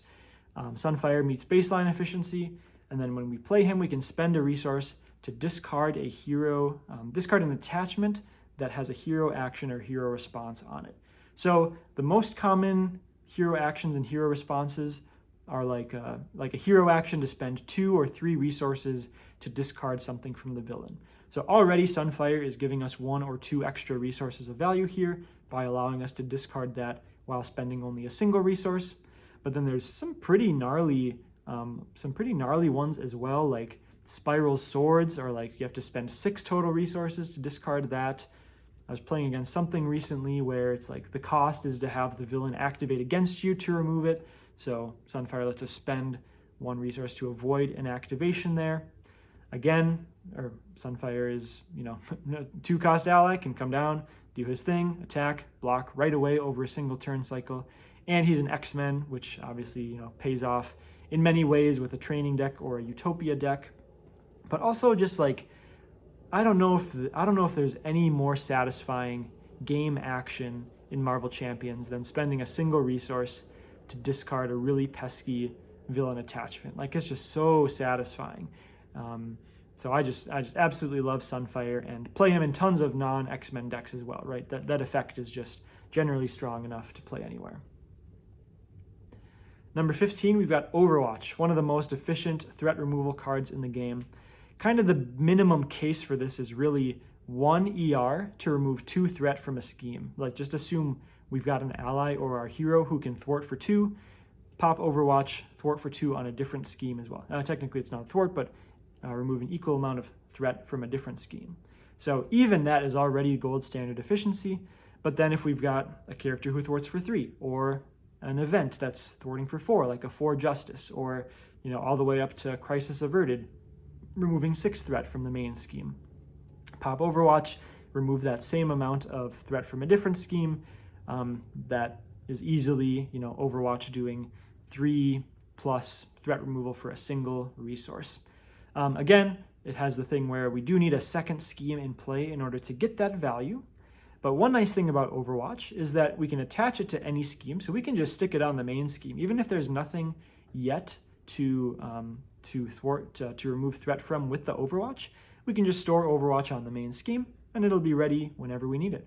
whenever a pesky side scheme comes out and we want to be able to, keep pace on the main scheme while clearing that side scheme, Overwatch is just tremendous. So just really hard to beat the efficiency for threat removal that we get from Overwatch. So always got 1 to 3 in my Justice decks just for the efficient threat removal. And then especially if we have some maybe identity-specific events or something that's removing like a bigger chunk of threat from a single thwart. And number 14, okay, I believe this is my highest aggression card among my top 100. We've got Psylocke. Psylocke is 1 resource shy of baseline efficiency, but comes with 2 confused statuses. So how ridiculous is that? Especially in aggression, which struggles tremendously with threat removal in high difficulty games. Psylocke just, is this the only confusing card in aggression? I think it might be. I think there's a psionic card, the psychic assault or psychic attack or something that also confuses, but like Psylocke is just an irreplaceable card in any Tryhard aggression deck because of that unique ability to confuse the enemy, enabling us to flip to alter ego form, get all that value, protection against, advance, all that stuff I've talked about enough already. But Psylocke is just the cream of the crop for aggression, to be able to do that and to be able to compete in solo against scenarios with low main scheme thresholds, or just any scenario where we need help in the thwarting department. She's obviously an X-Men, so of course we'll play her in all the X-Men theme, X-Men trait decks, but I'll play her in basically any hero playing an aggression deck, not just an X-Men. So number 14 on the list, but my number 1 favorite aggression card for my Tryhard decks is Psylocke. At number 13, we've got Utopia. Really just a tremendous amount of X-Men here on this list, but Utopia is just an incredible value generator for X-Men trait decks. Very easily gives you a ready on your hero every single turn. Immensely high payoff for playing an all X-Men deck, and just giving a ready every turn. Like that's really, really good value. It increases your ally limit by 1, which can matter a little bit, but this is just the kind of powerful thing to build a deck around for high difficulty gameplay. That just gives you a tremendous amount of value over the course of the game. If you wanted to math it out, I haven't really been talking about resource generators in this way yet, but every ready is probably worth about 1 resource. Some heroes it can definitely be worth more, but we cost 3 ER to play this. So if we use it 3 times, that's paying itself back, but then we can easily do it turn after turn after turn. And so the value, we pay 3R, but then the value over the course of the game is going up and up and up. So that kind of value generation is what often helps us pull ahead, stabilize and then pull ahead against high difficulty scenarios. At number 12, we've got Maria Hill. Core set staple, remains one of the best cards in the game.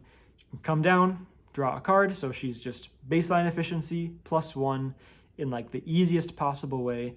Thwart for 2, block right away. Probably my most common make the call target in the history of the game. Nick's pretty close, but compared to Nick, Maria is also +1 resource above what it takes to play her, but she doesn't have to block right away. So in many cases, it's actually a little bit better than Nick, but just tremendously high floor card and can do all her things in a single turn cycle. Stop me if you've heard that before. And yeah, I'm kind of struggling to find words because it's Maria Hill. Everyone knows that Maria Hill is just one of the strongest cards in the game. So she's all the way up here at number 12. Number 11, we've got Skilled Investigator.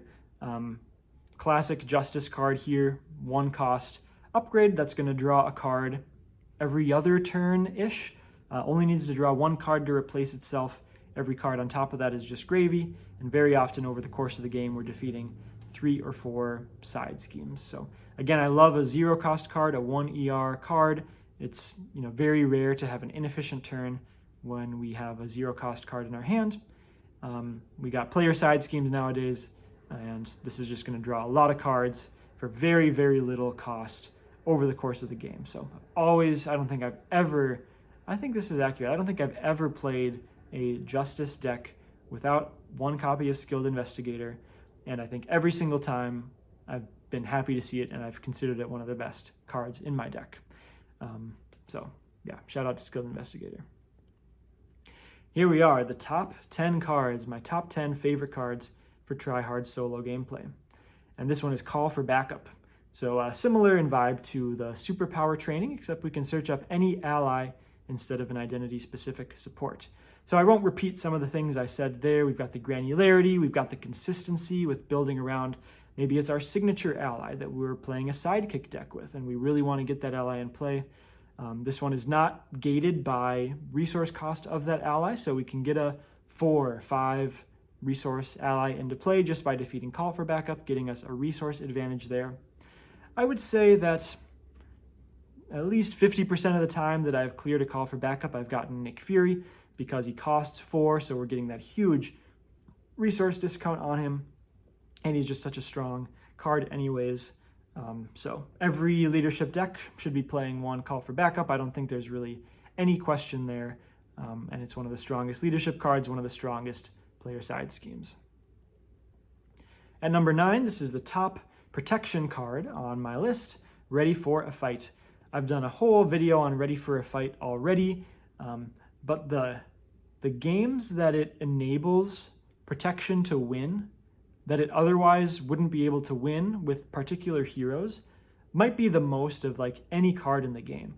Being able to do your hero form stuff in the villain phase and your alter ego form stuff during the player phase, being some advanced protection. Like, it's such a transformational card for protection with the way you get to play out your turns, like your defenses in hand, your villain phase hero responses aren't going to go to waste because we can flip up for that. But just from a raw value standpoint, we often rebate the 2 resources with our alter ego hand size and whatever resource generator ability we might have in alter ego. We get to recover while still maybe primarily defending with our activations. For She-Hulk or Colossus, we get to keep flipping back and forth and get our flip abilities. I'm not going to go too much deeper here because I did a 40-minute video talking about every single hero in the game with Ready for a Fight on my channel that you can go check out if you're so inclined. But just absolutely love this card, and very deserving in the top 10 for me, and at the moment, my number 1 protection card for Tryhard solo gameplay. At number 8, we've got Mockingbird, another core set classic, 1 resource shy of baseline efficiency, but comes in and can stun the enemy worth about 2 resources of value. So we're baseline efficiency plus 1 resource of value, and stunning is just so incredibly strong. Protects us from boost effects, protects us from any additional ability that the villain has associated with their activation, like Magneto attacking, or one of the 4 horsemen activating. Like, the stun is just so tremendously powerful. I've looped Mockingbird as probably my most common rapid response target, very common make the call target. I've even gotten Mockingbird off a Call for Backup because for whatever reason the stun was just the best thing that I could do with an ally. Tremendous value, very, very high floor. Maybe we'll cut her against a steady or stalwart villain, but like Mockingbird, you have such a sigh of relief when you play Mockingbird. You're like, all right, I can stun this first attack, and I've got an ally who can block right away, if needed. A second villain attack, it's like, it just covers your bases in that area so well, and I just love Mockingbird. At number 7, the big one, Nick Fury. Maybe you expected this to be even higher on the list, but there's some other cards that I like just a little bit more. But Nick Fury is like the classic, like crazy high floor card. In general, we're obviously drawing 3 cards with him, so 5 resources to play him, rebate 3, activate, which is worth 1 resource, and then 1 resource left over. We're blocking worth 2 resources, so he's like baseline efficiency plus 1 resource. But the draw 3, like that's, we've already talked a bit about how drawing is worth more than just 1 resource in multiple ways. The way how Nick can like totally refresh your hand from like being just a straight up bad hand, but a bad hand with Nick Fury has the potential to be an excellent hand because you draw 3 new cards that might have something you want to play. Excellent make the call target, excellent call for backup target, just this quantity of draw, while getting all of this value back over a single turn cycle, just raises your floor so much, helps you find the best cards in your deck so fast. I mean, how many games have you seen on my channel where I'm like, I play/make the call Nick Fury like 5 times in the same game. Like, we just see all our best cards over and over again. If you've been playing Marvel Champions for a while, you probably don't need me to explain anymore why Nick Fury is such a strong card. But just the raw value is already 1 resource above baseline efficiency. We get it all back over a single turn cycle. He can turn a useless hand into a playable hand, help us use all our resources over the turn, have something to do. It's very hard to waste a turn when we play Nick Fury. And I haven't even mentioned, just every once in a while, he'll just deal 4 damage to the villain to end the game. Or like, I don't know if I've ever removed 2 threat from a scheme, but obviously you could do that to help deal with a really annoying scheme. But just the man who does it all, Nick Fury. Number 6, I've got build support. We talked about superpower training and call for backup here. This is the support version. As I sit here now, I'm not exactly sure why I put this one above the others, but I think this is probably just my most common one to play. Just like build support plus helicarrier is a thing that like any deck can do, or I guess in that case, build support plus Quinn carrier, right? Even if we're not an Avenger. Like, that tandem of cards just gets into lots of decks for me because of the aforementioned granularity of dealing with player side schemes and getting a resource generator in play pretty efficiently. Obviously, if our hero has identity-specific supports that are even stronger with that, then we'll love to get those. Uncanny X-Men is great with this. So just love build support, giving us that consistency plus value generation that attends to those supports. All right, at number 5, I've got 10 cards, and I sort of went back and forth what to do with these cards because they're all so much the same that I didn't want to just take up 10 slots of my list, of course, but we've got the multi-resources cards, Energy, Genius, Strength, the Power-ofs, and I guess this is maybe my 3rd pool card here. I've included the pool triple resources, like just free resources of value.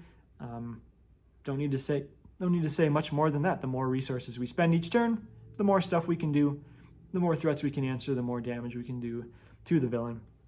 Yes, we can't just play like 20 resource cards because we do need actual things to do, but like any turn where you're spending a double resource on a card, like you just get that feeling like I just got a free resource. Like you feel like you kind of got away with something. It's like that's what we're looking for. And our mulligan of the opening hand is usually like, if there's a card that we don't necessarily need to play first turn, how many times in my videos have I said, well, I'll mulligan these just to try to look for double resources. Like, the more that we can spend these throughout the game, like that's just the more additional resources of value that we're going to get over, above a replacement card.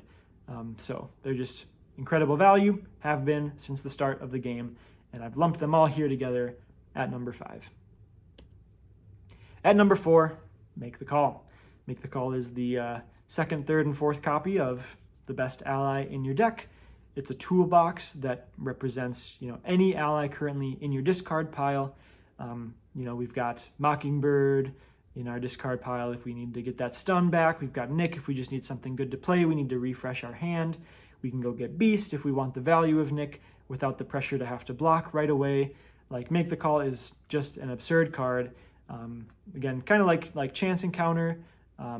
It's like, it is the value, or like Superpower Training, like it is the value of the best allies that we have. Like, it's not inherently adding value, I guess you could say, but just being able to get any of those allies, from the toolbox of allies in your discard pile is incredibly powerful.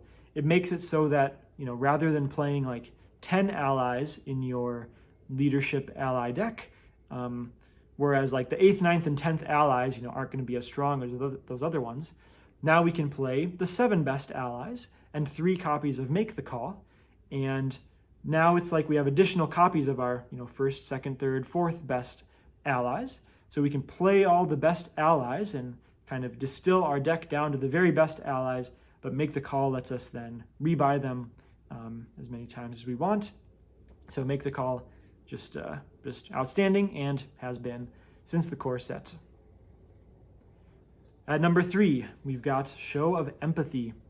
Oh, and Make the Call was my highest leadership card, by the way. But at number 3, we've got Show of Empathy. Very high, in retrospect, for a card that just came out in 2025. But I am just obsessed with this card. I don't think that allowed a snowplow outside. Very exciting. I don't think I will ever leave Show of Empathy out of a Justice deck for the remainder of time.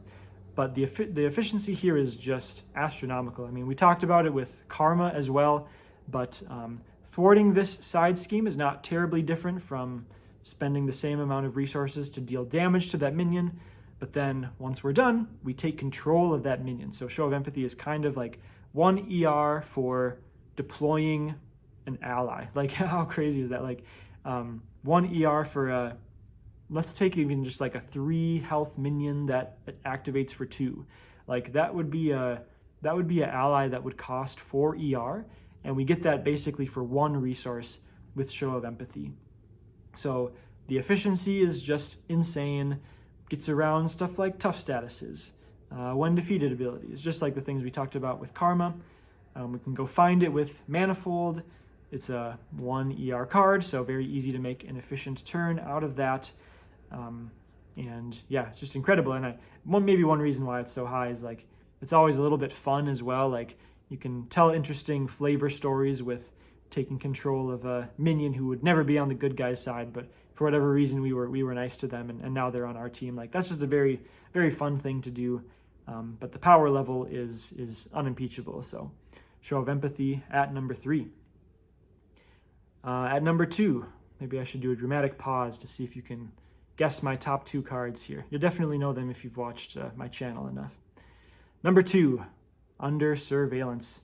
The quintessential card in the loss mitigation realm. The efficiency here isn't actually that great. It's effectively, in a sense, it's the same as removing 4 threat from a scheme for a cost of 3R, which is not terribly good efficiency. But the way that this just deletes the advanced loss condition from your game is it just feels so good. You're all right, I landed my Under Surveillance on the main scheme. I am not going to lose to an advance anymore, because even if I thwart it down to 0, I can flip to alter ego form. The villain will scheme. Even if they advance, we're not going to pop the main scheme. It's the ultimate safety blanket, safety net for not losing 2 threat on the main scheme. So I always have 1. I don't think I've ever played a Justice deck without 1 copy of Under Surveillance in solo to protect on the main scheme. And I'd be interested what the wins above replacement kind of metric is, but that feeling of just okay, I've got this game under control. I'm not going to lose to some bogus advance for the rest of the game. That feeling is unmatched by any other card in the game to me, even compared to Confusing. And Under Surveillance doesn't care if the villain is steady or stalwart, because Under Surveillance is just affecting the main scheme threshold. It's not confusing the villain, which does a similar effect to Under Surveillance. So just absolutely love Under Surveillance. Have always played 1 copy, will always play 1 copy, and gives the best feeling when it's in play. All right, ladies and gentlemen, my number 1 card for Tryhard solo gameplay in Marvel Champions. Who is it? The Symbiote suit, of course. No, obviously I'm just kidding. This card's trash. Professor X has to be. Just straight up one of the best cards in the game. Gives every aspect access to Confuse. Just break down the stats. 4 ER to thwart for 3, confuse, and block. That's 5.5 resources of value for a 4 ER card. All of the tempo of getting all those things over a single turn cycle, the confusion immediately, the thwart for 3 immediately, and then the block in the next villain phase, plus this additional utility of sometimes we stun a vulnerable minion, or sometimes we stun a Thunderbolt, or maybe we ready our hero who has the X-Men trait. Just everything is excellent here in protection or aggression or pool. This is the best threat removal card. Even if we can't even if we don't get a chance to block with him, these aspects would play a card that they would play an event that says remove 3 threat from a scheme, confuse the enemy. Like that's such good value. That alone is like 3.5 resources of value for a 4 ER card. So even if we don't block with him, even if we're flipping down to Alter Ego form, I'm still totally fine playing Professor X. He works really well with the command team. Professor X kind of carries, is probably the main reason why command team was carried all the way up to number 30 on my list, because command teaming a Professor X is like an additional thwart for 3. It's just one of the most satisfying things to do, getting that confusion on the villain, especially in the aspects that, can't confuse as well. But in like leadership, I mean, Professor X is the reason why I say that leadership can confuse consistently, because we can just keep making the call for Professor X to keep confusing the villain and keep him locked down in that way. Justice has some of its own confusion tricks, but we can still recur Professor X with like chance encounter if we really want to. Of course, he is an X-Men, so he benefits all of those strategies. If our hero is an X-Men, we have the utility to ready our hero. So like the default case with Professor X is super high. He does such a unique thing for the thwarting poor aspects, but like he still really carries his weight in leadership and justice, and just one of the strongest cards you can play whenever he's in your hand. So the number 1 spot in my list, my favorite card for Tryhard solo gameplay in Marvel Champions, is the man in the chair, Professor X. And that brings me to the end of my list. Thanks for watching if you made it all this way, celebrating my 100th video on the channel, 100 Tryhard cards that I encourage you to use and have enjoyed very much myself over these 6 years of Marvel Champions for our solo Tryhard games.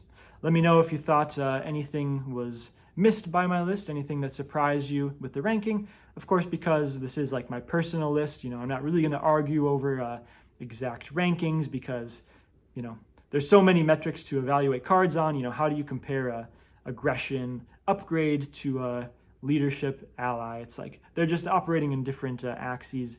So I did my best to kind of roughly organize it from 1 to 100 in how much I enjoy them, and generally tracks with how powerful the cards are as well. So hope you learn some interesting tricks, or maybe some inspiration to give cards a new shot with certain heroes or decks from hearing me talk about these cards. So with that, thanks all for watching, and I'll catch you in the next video.